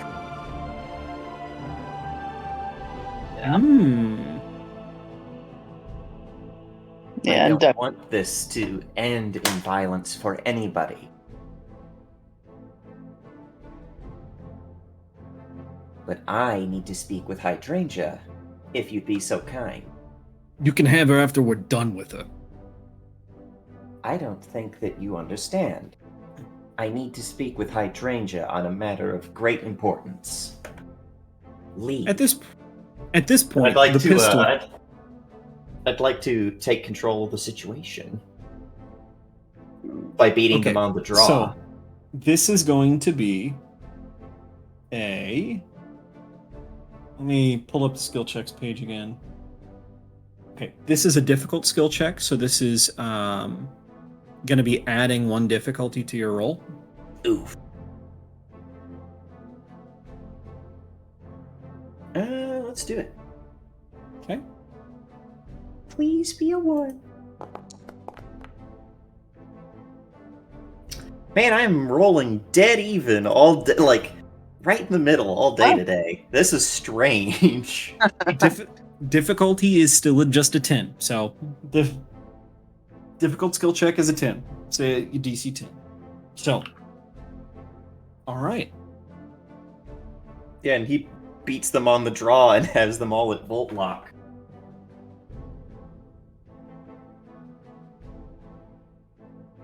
The guy pauses, and the other 2 folks, one had pulled out what was reaching for something on his hip.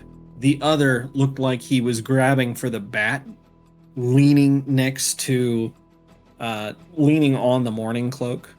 And they all freeze. This is a Volt Lock rifle. It fires a solid slug surrounded by highly charged electrical energy. Not a pleasant way to go. Dux has been hanging back, but she does step forward a little bit and Mhm. says, I suggest you do what he says. It's been a long day. The Persian, the big dude at the center, let's say the guy in charge, the boss. Just put him that way. The boss.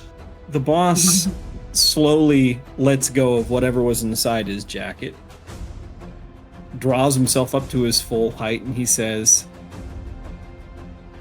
I think you misunderstand. This is collections business. I understand that you may have concerns for your lady friend here. Hydrangea does not like that, by the way. I was gonna say, yeah. She's...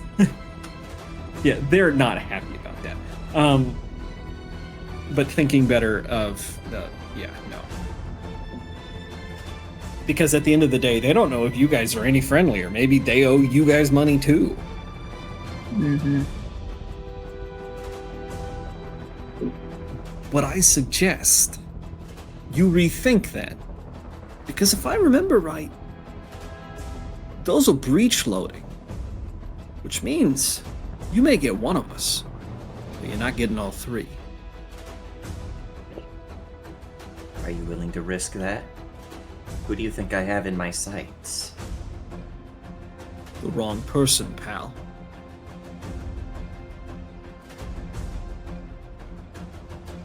Was that him or someone else? Oh, that was him, the boss. The wrong person, pal. Just slowly pulling back on the hammer. Leave.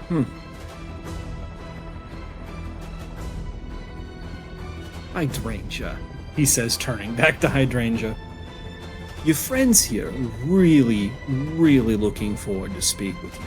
Fans, I'm assuming? Well, once they're all done talking to you, it's my turn, okay? Because unless you can come up with 20 mil by tomorrow at 6 a.m., you lose protection. And he jerks his chin at the two of his lackeys. Come on, let's get out of here.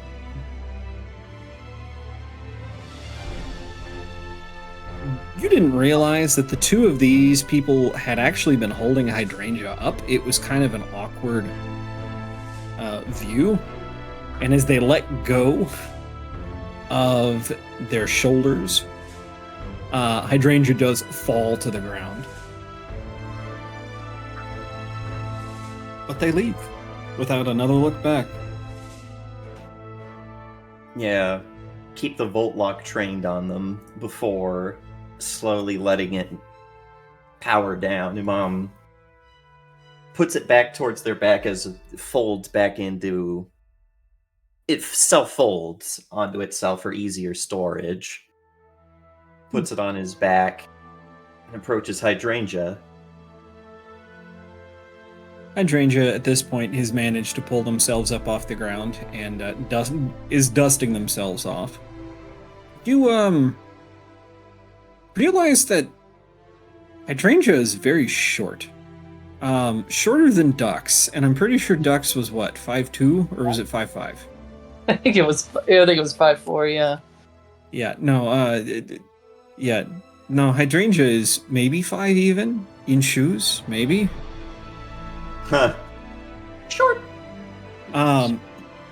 In a custom-tailored mech suit, complete with all of the trimming and bells and whistles you would see of a boutique brand. Maybe a floor model, not necessarily something that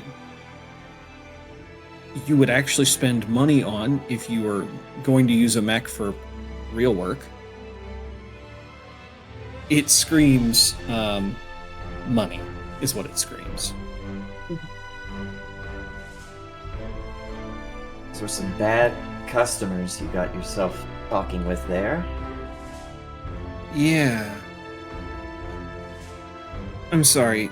Do I owe you money too? No. Not that I know, anyway. Excuse me if I don't laugh. It's been a day. Hydrangea, yes. Hydrangea is looking warily between the two of you. I am Khalid Imam Calm. I'm part of the Kith Khalid that was sent on this planet on a secret mission. And now we're stranded, and I need help. And so you came to me? You came up in a list of effective mech warriors. And judging by what I saw during your bout, I think you and I share a gift. Oh? You watched? Holds out his hand and creates that orb of light. How else would you be able to explain away that you had some sort of cloaking technology that also masked your heat signature, left behind no footprints, no visible distortions in the air? What do you... Wait, you can... There are other people out there that can do this? It's rare, but in recent years it's grown more and more common. Outside of their mech, Hydrangea no longer seems to be the mythic, almost terrifying figure that, from 20 minutes, or, well, not even 20, 10 minutes earlier, out in the field, completely wrecking everything in its in their sight.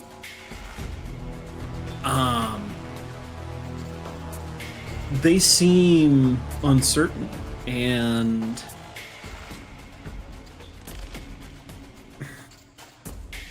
they don't quite know who you are, it seems. They didn't show any sort of recognition at the name Kith. To be expected. Yeah. But that means, more or less, you're Hagrid. You just burst into... Wizards! Wizards! Pretty much. You're a Harry wizard. Wait. Car crash? Your parents didn't die in no car crash. They got fucking gunned down by the magic get! Jesus. But, I mean, that's what that spell is. It's just magic gun. Mm-hmm. Yeah. Bang, bang, bang! Magic gun defeated by love. Just like real guns. Oh gosh, what? Like that Rick and Morty episode? I'm only gonna tell you this once, son. You have every right to refuse that order. Because if you touch me, you will die. Instant, total, and there's nothing afterwards. It's just all black. Oh my god, he's dead. Ow. Instant. But what kind? Complete, total, painless. But there was no sound.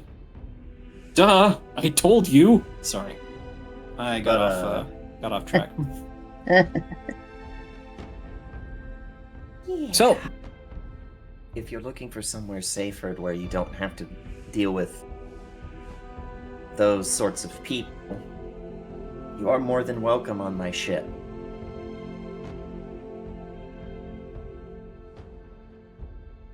hold on one second.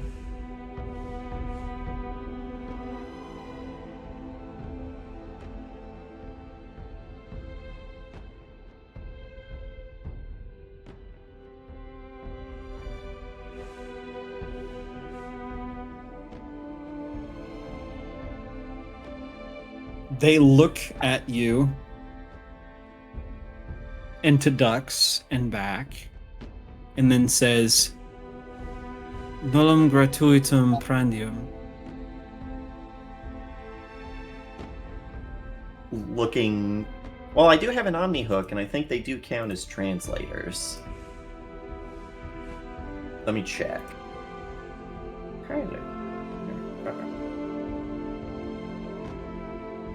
Communication. Oh, it's my data plating. Hmm. Allows subvocal communication, persistent heads-up display, can quickly translate nearly any language. Okay. It's Latin, or there is no free lunch. Hmm. So Yeah, what Looking- what about, yeah. yeah. what Suppose that is fair.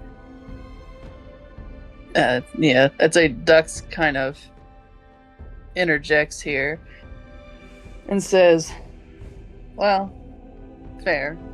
I'm Dux, not Kith, and I don't really know anything about that. Points to the magic that she just saw. Mm-hmm. But, you know, you help us, we help you. Fair trade. Not a threat. Don't make promises you can't keep. I was fully willing to shoot that man if I had to. He would Yeah, have. maybe he owed you money. I've only been on this planet for about 48 hours. We're passing through, if you will.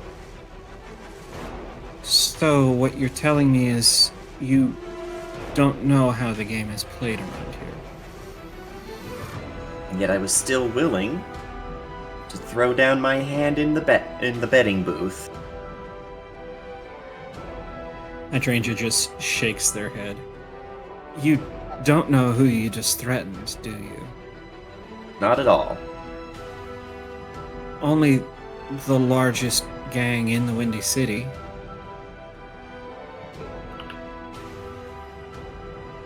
Stormfront? No, collections. Looking to we Dux flash probably. back to like 30 seconds ago where Yeah. he says this is collections business. Yeah, but in his mind, he was like, "Oh, that's not like the name of the gang. It means that he's part of collections, like a group within some other gang who do collections for that gang." And now he's like, "Oh my god, their naming really is that uninspired." But Literally.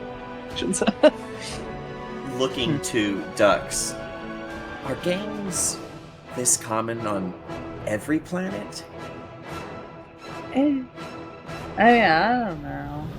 She's kind of thinking about it for a second. She's like, well, Terra's had definitely had a piracy issue. Well, Oh my... By the gods, is Source the only planet free of gangs? No, gangs still exist in Source. They're just They're called just tag- called Kith. No, they're called tags. No, those are cops. That's worse. Fair enough. Gang cops. Tags. Ugh. Gang cops. Cop gangs, you know. Yo, Like you the, got a like the license for Wire, that? the worst kind of gangs. right? A-Gab? All, All well, gangs are bastards? I mean, probably, yeah. Probably.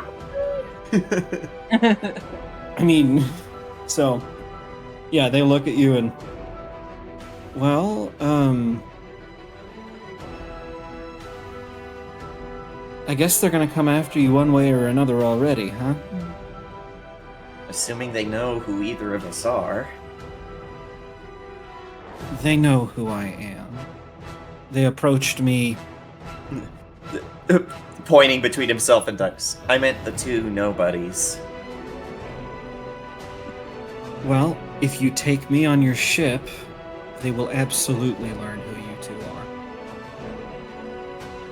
Well, I guess we better make this a worthwhile time then. Because I'm not going to leave you out here to have them just come back the moment we leave. Yeah, strength in numbers around this place. They might be able to take on one mech warrior, but what about 3? Hydrangea looks around. I don't see your mechs anywhere. Not here. We're back on the ship. Yeah, we're in a bay up north. Tell you what, I have some things to finish up around here. Promise. Safe. You guys are... What birth? GM. Birth number 3. Yeah. Birth number Rewrite. 3. Mhm. Okay, birth 3. Any special code, passphrase I need to use when I get there? Just say that you were here at the captain's orders. I'll make sure they know that you're coming. They pause and... Okay. Look, completely up front.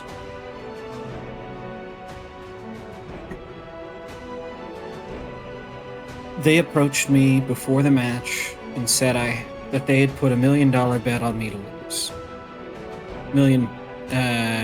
Dollar. Sure, yeah, CD.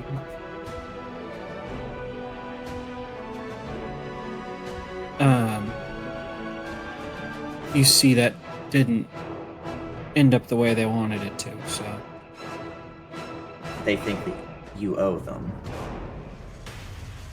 Everybody in the city thinks you owe them something. But yeah, that's the long and short of it. So that's what I've got going for me. What trouble are you guys in? My ship was shot out of the sky, and most of my crew killed by some sort of cultist pirates. And now I need to get back to my home planet.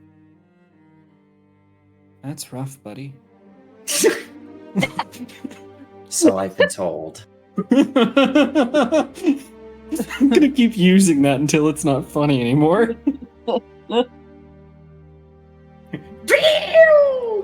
They say. Well,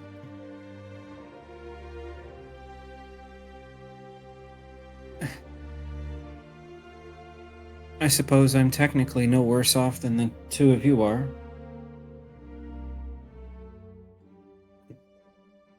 I guess I'll see you at your ship then. Indeed. This person is not... I maybe I'm just speculating for myself, but does it feel like this person is... I don't know, what you expected them to be? No. No. Okay. In like a good way though, because I was like, dang, how fiery can you get? And I'm like, oh, they just seem small and traumatized. I don't know what's wrong with them yet. They're Hey, small. buddy. Sometimes the Good. small is the trauma. It could be, yeah. Yeah, we gotta Everybody give them that. bullied me for everything, and then I got in a mech and realized I didn't have to be afraid anymore. Hey, Tell people. you good? You good, buddy? You good, twin? No. Sheesh. So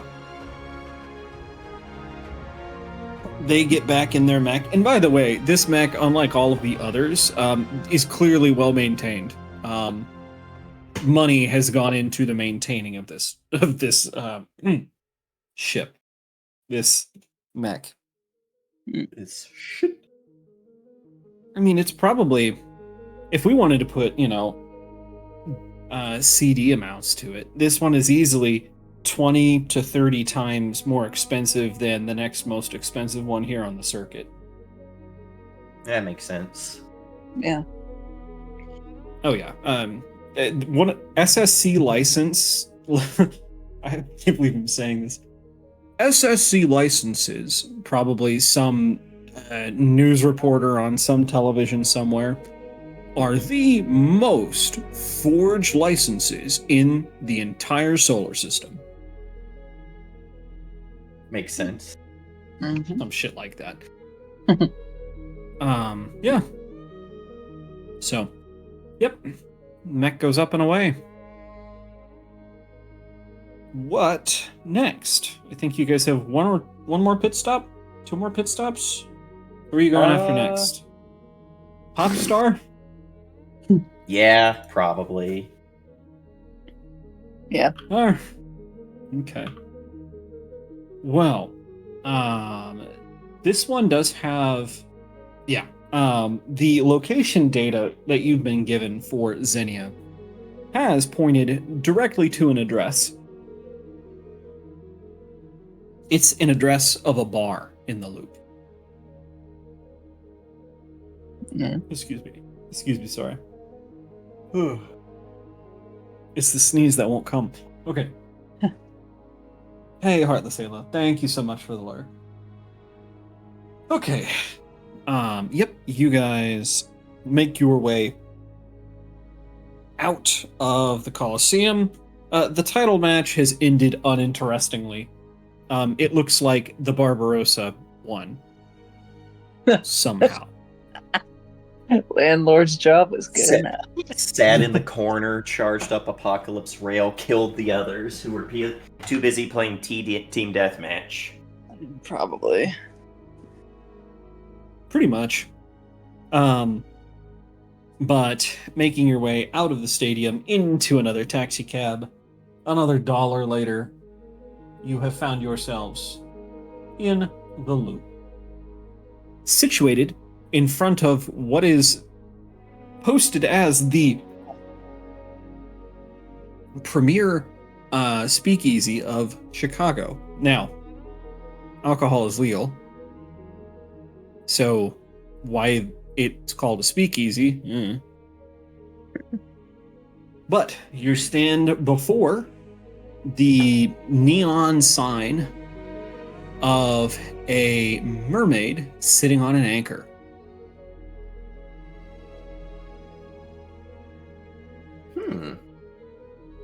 And underneath it's, in neon lights, the anchor. Of course. Well, here we are. The first problem... Go ahead. Let's hope that things are a little less confrontational this time. Right. The first problem the two of you run into is getting in the door.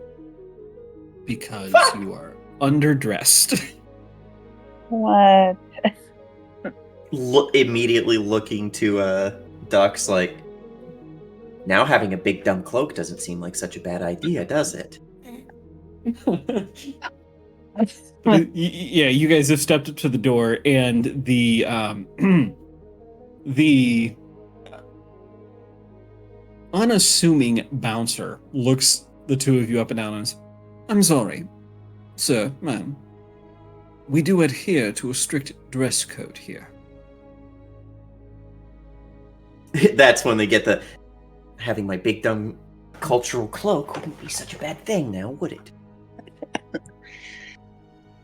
Yeah. Now, if you If we're would, not- please, we don't accept solicitors and loiterers. Can we Loiterer.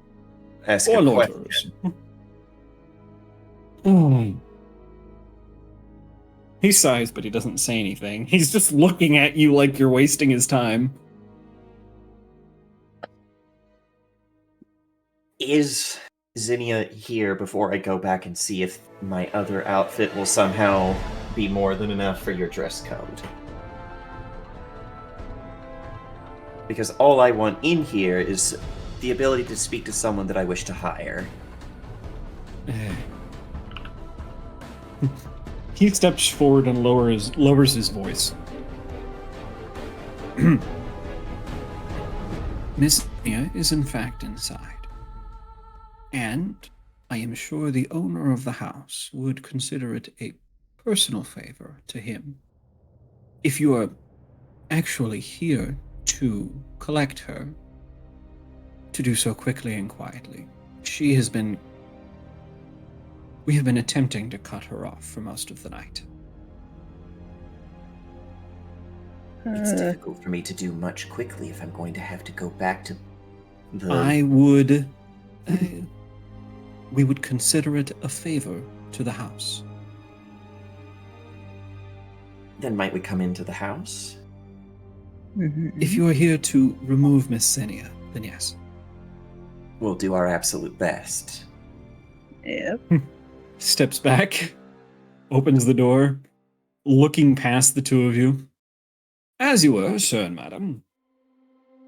Yep, step on in. Yeah. Stepping in, it is... Well, neither of you have been inside a speakeasy, have you? Characters. Yeah. I make I no don't such even think assumptions about you as people. I don't even think I've been into a speakeasy. Yeah. Really, when I say speakeasy, we're talking... Like a high-end dive bar. No, see, there's a certain cachet that comes in with like a real speakeasy. It's bare brick walls, vaulted ceilings that look like you're underground. It's tile floors. It is mahogany tables. A long bar on the side of the room, also made of mahogany, with 2 or 3 bartenders. And at the center of the venue is a circular stage that can be viewed from all directions with a microphone and a piano. Plush velvet curtains, dark art deco decorations, and just a touch of gilded things. The candelabras, the chandelier, some of the nicer tables with gold trim on the tablecloths. I am not... Something tells me neither of your characters have ever been in a venue this nice. Yeah, no. Definitely not this style. Yeah. Where everyone is either in a suit and tie or a dress. Very much Prohibition era callback. But yeah, Very that's much not exactly Duck's scene. She's more of a where's the pool table type. Fair enough. There's currently on stage a violinist and a piano. A violinist and a pianist playing together. And you would assume by the description given by the person at the front door that the blonde lady currently making a terror of herself over at the bar is probably Xenia. She's got what looks like another bouncer on one of her elbows. He's got a gentle, he's got a grip on one of her elbows and is leaned over trying to speak quietly to her, and her voice is just loud and brash for everyone to hear. You know, they didn't fucking call it Stardust because they saw a comet one night. It was me. I'm the one who fucking named the goddamn band. I should have called it fucking Xenia. Then you can't get rid of me. Looking to... as we're walking in on this, just looking to Dux with this look like, uh-oh. So much non-confrontational. Yeah, just this look like, oh, it'll be better this time. Whoa. You do feel eyes on you because you are differently dressed than the rest of the venue, shall we say. Poor. You're not poor by... like well, okay. Poors. Let's just put it this way. 1,000 CD doesn't make you the 1%, but it definitely makes you the 10%, which should tell you just how bad it is here. Yeah. Basically, the rich live in the Loop, the west side, and then way down south in Hedgewish. That's it. That is that is where the rich congregate. Everything else has gone to hell. Makes sense. Yeah. And not hell. There's still nice suburban neighborhoods here-ish. It's just most people's money is tied up in equity. Because, yeah, I inherited the house. That doesn't mean I have money to pay my taxes on the house. I bribe my tax collector by giving him the hooch that I brew in my basement. I mean, who doesn't? Yeah. So, you make your way It's towards... Common W. Yeah. You make your way over to Xenia, and that's when you do hear the voice of this man at her side. I understand that you are upset. However, the collections is not going to wait much longer before they make their move. I suggest you start looking at different venues. I can do whatever the fuck I want. Does that I don't include have an agent anymore. Remember? Fired. They fucking fired my ass. Does that include that you're looking for mech work? Who the fuck are you? Looking over. An interested party who might have a job for you. Okay, first of all, I don't do that kind of work. Not And you that. couldn't afford me. I don't want you to. Not that. Just saying Okay, it then where's flatly the like, fuck that, nuh-uh. Then what the fuck do you want? Like I said, I'm in the market for mech warriors. You couldn't afford me as a mech warrior. Then how would you like an excuse to get off this planet and perform at venues that have never heard music of your type ever before? Miss Xenia is under contract to stay here until her debts are absolved. I'm sorry, who are you? Considering that you must be working for collections, I don't intend to give my name. I'm sorry. Yes, I am Arthur Morgan. Working as executive collector for the collections agency, yes. Why should that bother you? It seems that there are so many groups within this city that are already making it difficult enough to get off this planet. Collections has been here since the beginning. Everyone else is a pretender. You would do well to remember that. However, my business here with Miss Xenia is not complete. Her last touring engagement went up in smoke, and she currently owes us to fill the gap between, well, our expected profits and our actuals. Okay, and I already told you, I don't have a fucking band anymore, so you can go kiss my ass and then talk to the actual band who flaked out on you. As I This told you, does- Miss Xenia. Sound like an attempt to bleed a stone. Miss Xenia here is too drunk to simply understand that her name is on the contract. Therefore, all proceeds come from her. I've already told her that she could work her debt off at this establishment. At least, that was until she showed up like this. What if she was able to work for us and her proceeds of her contracts through us went to you? You can afford installments of $200,000 a month for 70 months. Depending on the contracts that we manage to get. I'm sorry. He chuckles. It's not that I don't believe you. It's, looking you up and down. It seems that...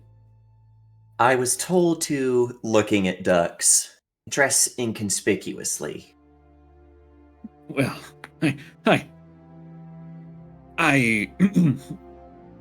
I suppose inconspicuous means different things to people in different areas. Maybe off-world, this would be more acceptable. You're lying, by the way.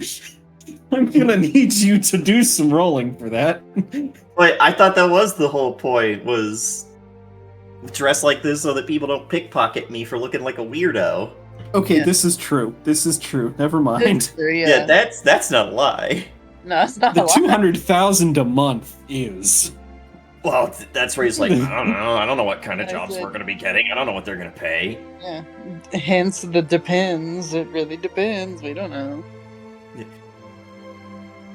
All I will say is that I am a foreign dignitary from off-world, and that I am in need of a crew in order to get my ship repaired, paid off, and off the planet.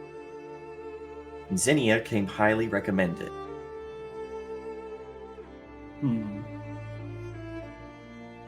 One sec.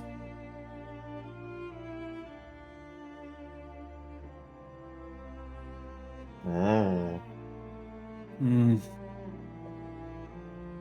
I'm sorry. I didn't catch your name. Just call me Courser. Courser. One of the Kith coursers?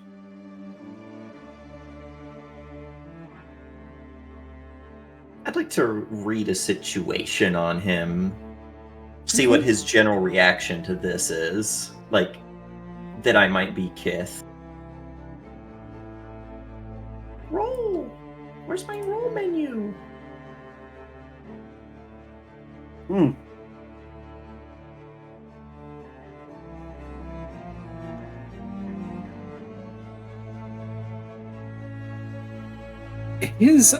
He, over the course of this conversation, he's gone from dismissive to suspicious to...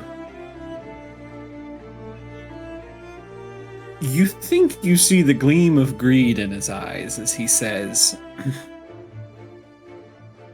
I do believe that I have heard whispers of a Kith vessel at O'Hare sending word that all Kith are to return home. It's made quite a stir in certain circles.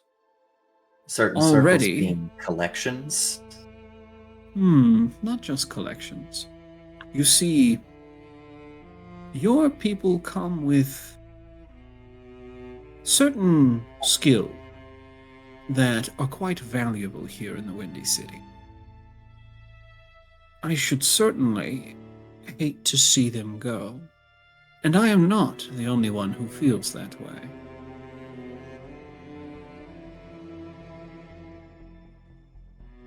Oh, I hate this.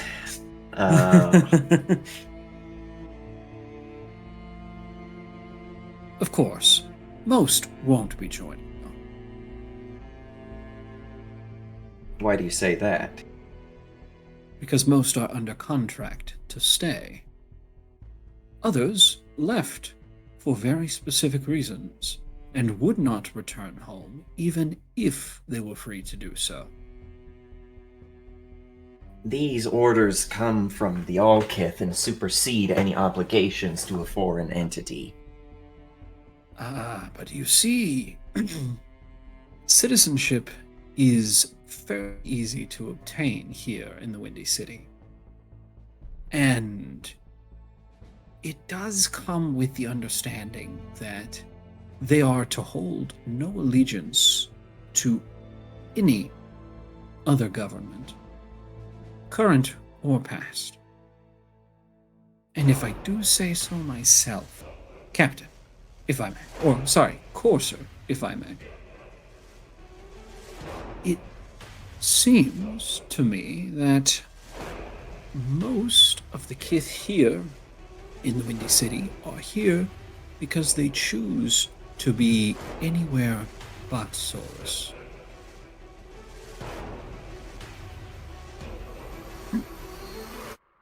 Just giving him a long look. Right. That's sus as heck. Sus. And also not Mhm. they don't they don't tell you, the kith don't talk about, oh yeah, we just, we have people that choose not to be kith one day and leave and everything's fine. They don't talk about that. Right. And well, Dux Probably is quiet not. in this. Yeah, Go ahead. Dux is quiet in this interaction, but like in her head, she's like, "Oh, that would kind of make sense." For that exact reason. Like, yeah, you got a big group, very close dynamics. The ones who leave aren't necessarily gonna just come up in conversation. If anything, that might get ignored. She's kind of like, okay. It's the uncomfortable truths that are better left swept under the rug. Yeah. Even if that were the case, I would rather speak to them myself than take you at your word. And I mean no offense by that. Absolutely. I am not your keeper, nor any other relation to you, except maybe business in the near future. I was told, though, that you needed Zinnia escorted off, and it would be considered a favor to the house. Oh, yes, the house probably would like her gone, because then I wouldn't have a reason to be here and see that they are behind on their payments. But that is neither here nor there. I'm sure your time is more valuable than to be spent chasing down every debtor. Yes, but every now and again, I do have to make an example of a few locations. You understand, of course, keeping the masses in line require certain examples to be made. If you will allow us, we will remove Zinnia from the establishment. Of course. Hopefully, when she sobers up, she realizes that the only way she manages to get anywhere other than the Windy City is by playing the game. If you'll excuse me.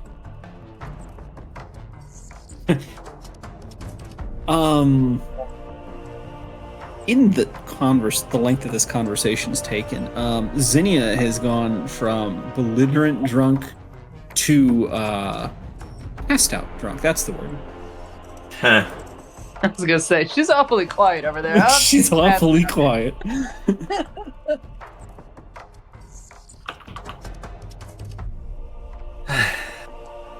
Help me carry her. I think this will have to be it for tonight. We can't carry her all over the city with us. Yeah. All right. I think that's all the time we have for tonight. We're gonna have one outro at best, an ending scene. Ducks, we're gonna, as you guys are carrying Zinnia out of the bar, this reminds you of a time, well, maybe it wasn't that long ago, but reminds you of the last time you saw your father. How long had you been shirking your work down in the mines to work at Gramps at this point? Work with Gramps at this point? I had this written out. Let me pull up my notes again real quick.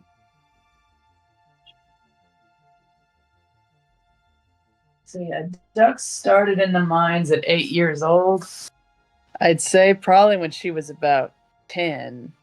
That's when she met Gramps and kind of started messing around with some of his shop stuff. It more started out she was just kind of bothering him, but he didn't necessarily hate the company, so the door was kind of always open at that point. Okay. And yeah, slowly over time, yeah, by the time she was 12, she was shirking and leaving early, arriving late. By the time she was 14, it was very much she would clock in parentheses, or, And then or leave. quotations. Yeah, like, yeah, very much like leave, sneak out as soon as possible. Well, you're 14. Mm-hmm. You're at Gramps' shop, and he's having you put a differential back together. All right, so you got planetary gears here on the edges. They're called that because the sun gears, are in the center. Okay? Sun in the center, surrounded by planets. Make sense? Yeah. Okay, great. So, and as he continues, the door bursts open. And in steps your father. He is covered in dust from the mines. And it looks like he hasn't even bothered to wipe his boots at the door, as Gramps, who is a stickler for these kinds of things, has posted a sign to do so at the front. Need to wipe your feet. And door flies open, steps in, and he just stands there, just looking at the two of you. Yeah, I'd say Dux is already in the thick of it with the things in front of her, but when the silence is there, she does glance up just to kind of double take and be like, oh shit, because, yeah, the old man's right there. Dux, what in the hell are you doing? Learning?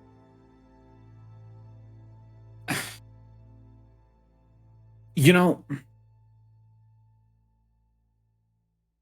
before he can get a word out, Gramps probably turns and goes, "Hey, you need to wipe your feet at the door.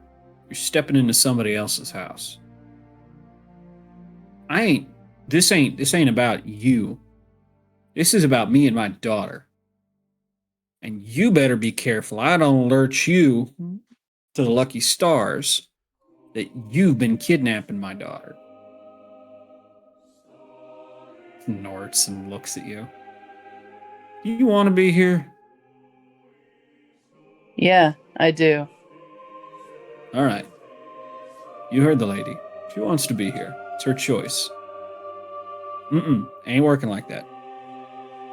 We got a family of 15. Or is it 15? It's probably pretty big. All the That's cousin. probably right. Yeah, I was going to say. Got 15 mouths to feed. And every single one of them has got to be down in the mines, making sure that we can put food on the table. Dux, I've been patient. I know you've been sneaking out. I know you've been shirking your work. I've been patient. It's time for you to grow up, come down, and finally start putting in some honest work. Dux kind of sneers and gets that rebellious glint in her eyes and says, patient? You hardly ever say a word to me. Because you're hardly ever around. Sneaking off here. Barely get back into your bed in time for bed.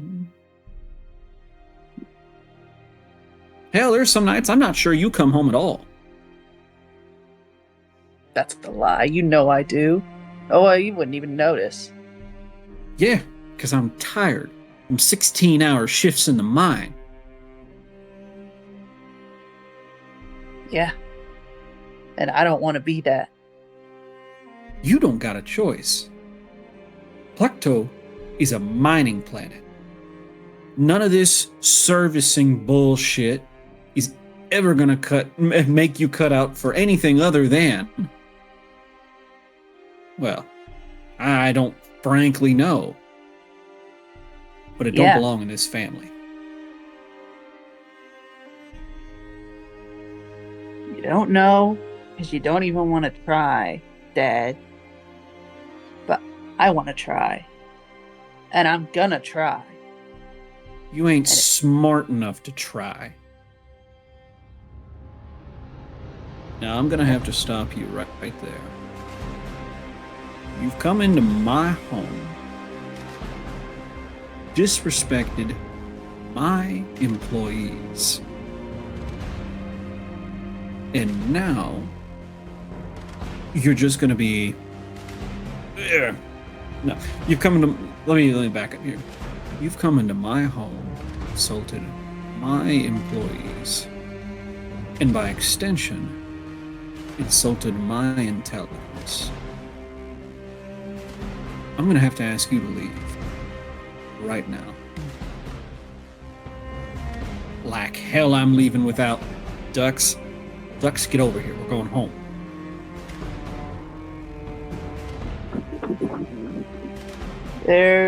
It's silent for a moment because she realizes, this was going to happen eventually, but it's the kind of thing you try not to think about.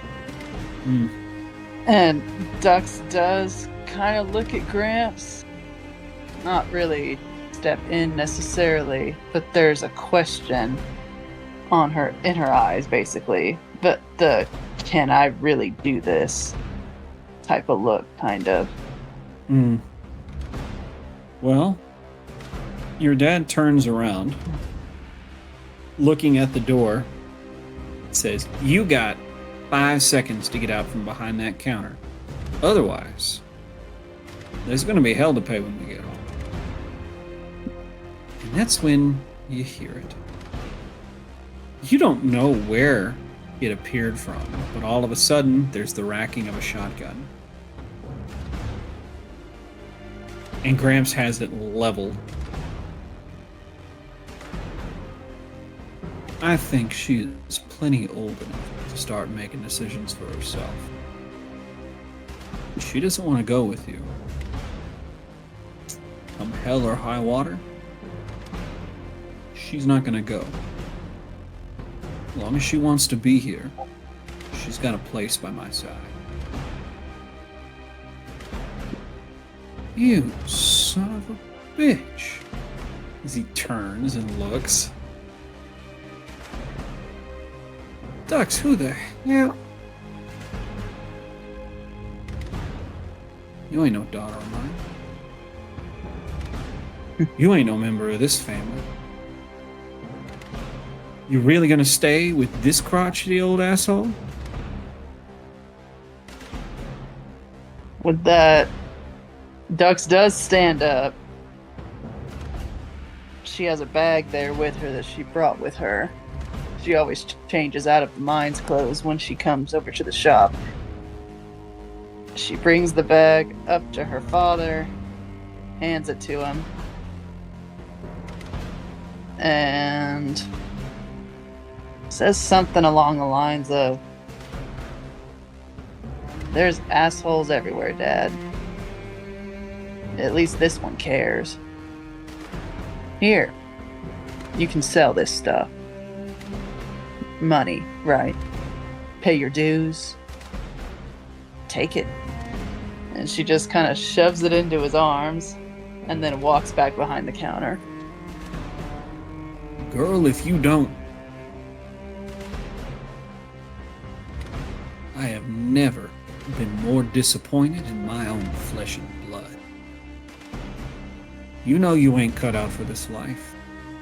How long sitting behind that counter, fixing up other people's shit, how long are you gonna do that before you decide it just ain't for you?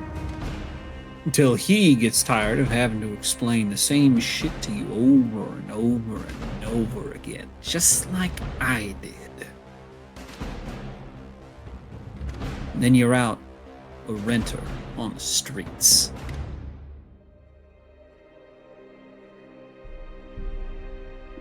And she's had her back to him. And she just kind of turns around. Says, well, at this point, I'd rather be on the streets than down, underground, in the dark. There's nothing down there, Dad. Just ignorance. Should have listened to your mother.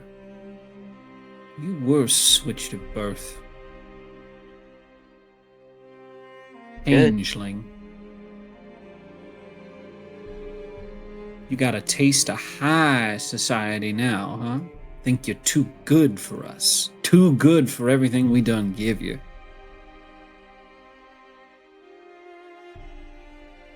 What'd you give me, Dad? The clothes on your back, your hair, your eyes, food in your belly, air in your lungs, shoes on your feet, a roof over your head.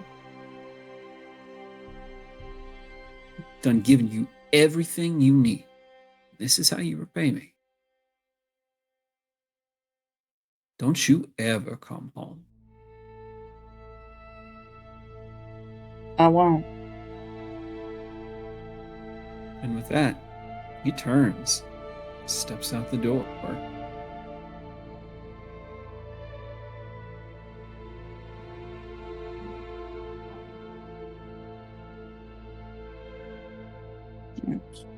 He,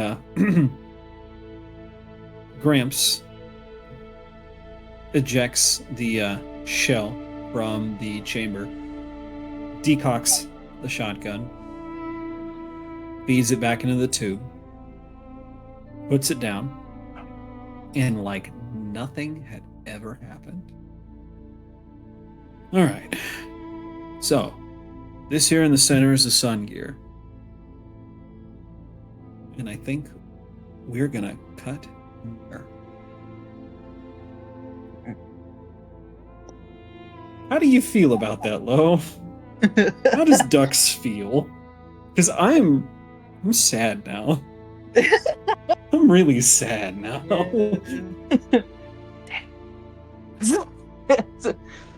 It's fine. Yeah. I mean, the last thing you said, like clothes on your back, blah blah blah, all that. Yeah, he had a point. But it's the same thing he always said. And he just can't respect the fact that this is her trying to strike out on her own, right? Difference of opinion. And yeah, when you never really feel like you're part of a family, you're just kind of there, even though you are provided for. And It's, me, go yeah. ahead. No, I'm like, it's hard, obviously. And yeah, I'm pretty sure Gramps shows her the basics, right, of what he's teaching her in that moment. The minute he walks off, she's probably gonna burst into tears for a second, and then she's just gonna be back on the grind with it. Something tells me Gramps is not the kind of person that knows how to handle that kind of situation very well, the aftermath situation. Right. So he's probably a little awkward about it, but in that moment, I think he wants you to know that there isn't anything in the world he wouldn't do to keep you safe. Right. Yeah, and that's what makes all the difference. Because, yeah, if she didn't have that, sure, she'd be slacking off still, but she'd have no outlet of doing anything productive or following a dream or anything. So, yeah, that really is what sealed the deal. Otherwise, she probably never would have left the family.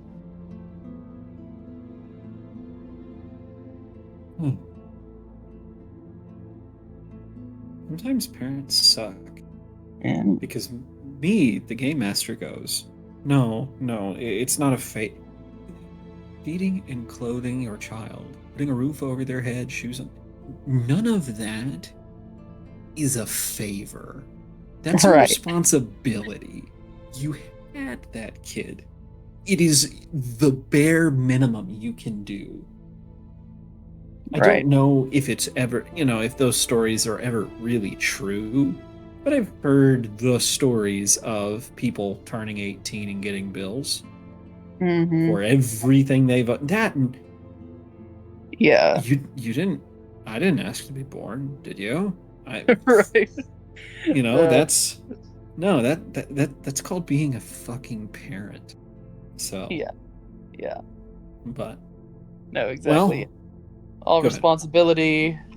responsibility or obligation. Yeah, no love or nurturing aspect to it, unfortunately, Yeah. in their family. So that being said, let's get started with some sign-offs. Let's go ahead, Imam.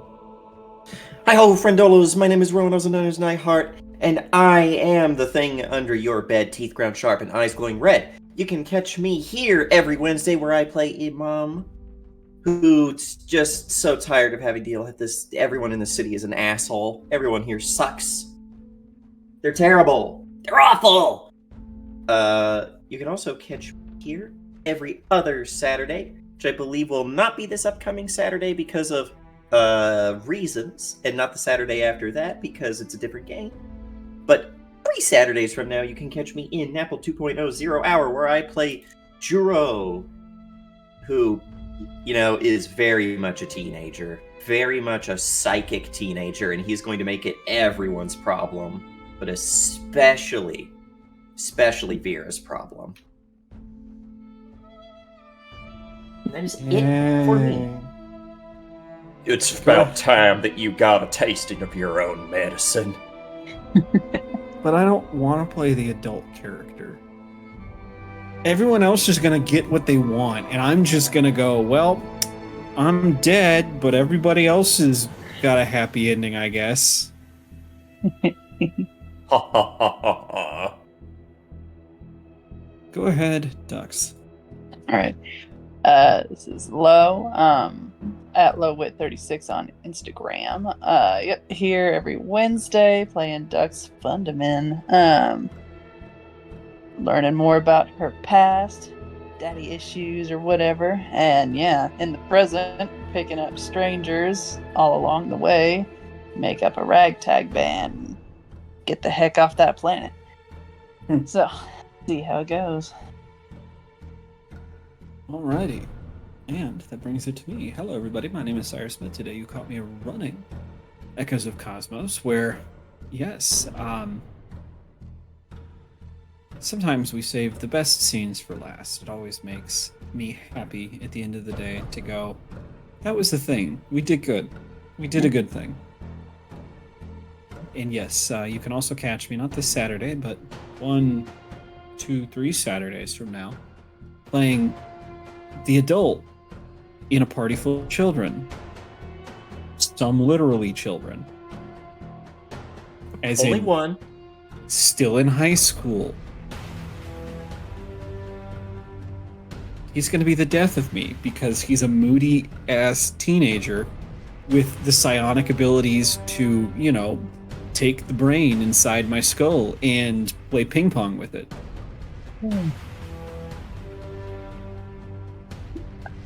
I'm scared. Don't touch me. Don't hug me. I'm scared. And in one more level of telepathy, I can start reading people's minds. Oh no. No, let's be all right. When that happens, we're gonna have to dedicate a chunk of that session to just you reading Vera's mind. I was about to say the ethics of who he is allowed to read the mind of. Oh god, just dealing with the fact that Vera's fucking terrified of him. Like, terrified of him. And then realizing this, what is he, 16? Yep. This kid is gonna have to grow up really fucking fast because Vera will have no control. Because he knows that she is just she's afraid of him. So if he doesn't get what he wants, all he's got to do is scare her, and then she'll fold.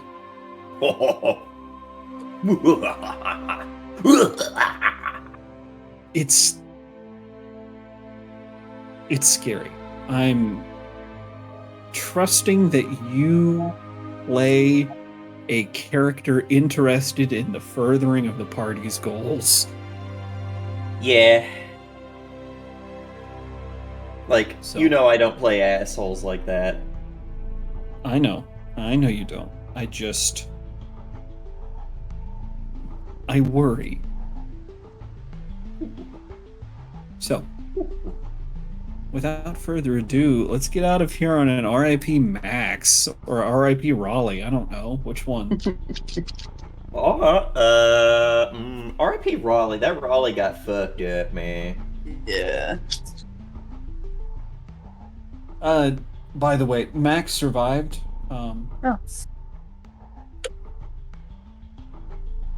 No, actually, I haven't thought about it. Let's say Max survived. They drag the Raleigh out of the arena. Cockpit pops open. Max gasps, crawling out of the cockpit. Okay. What? Okay. What happened, man? supposed to take a dive! Pretty much, yeah. Oh no, he survives it only to get got by collections. Yeah. Was not on the list. We didn't pick him up. What can you do? He wasn't on the list, sir. It's an old code, but it checks out. Leave him. Sir. Okay. Well, yeah, let's get out of here. R.I.P. Raleigh.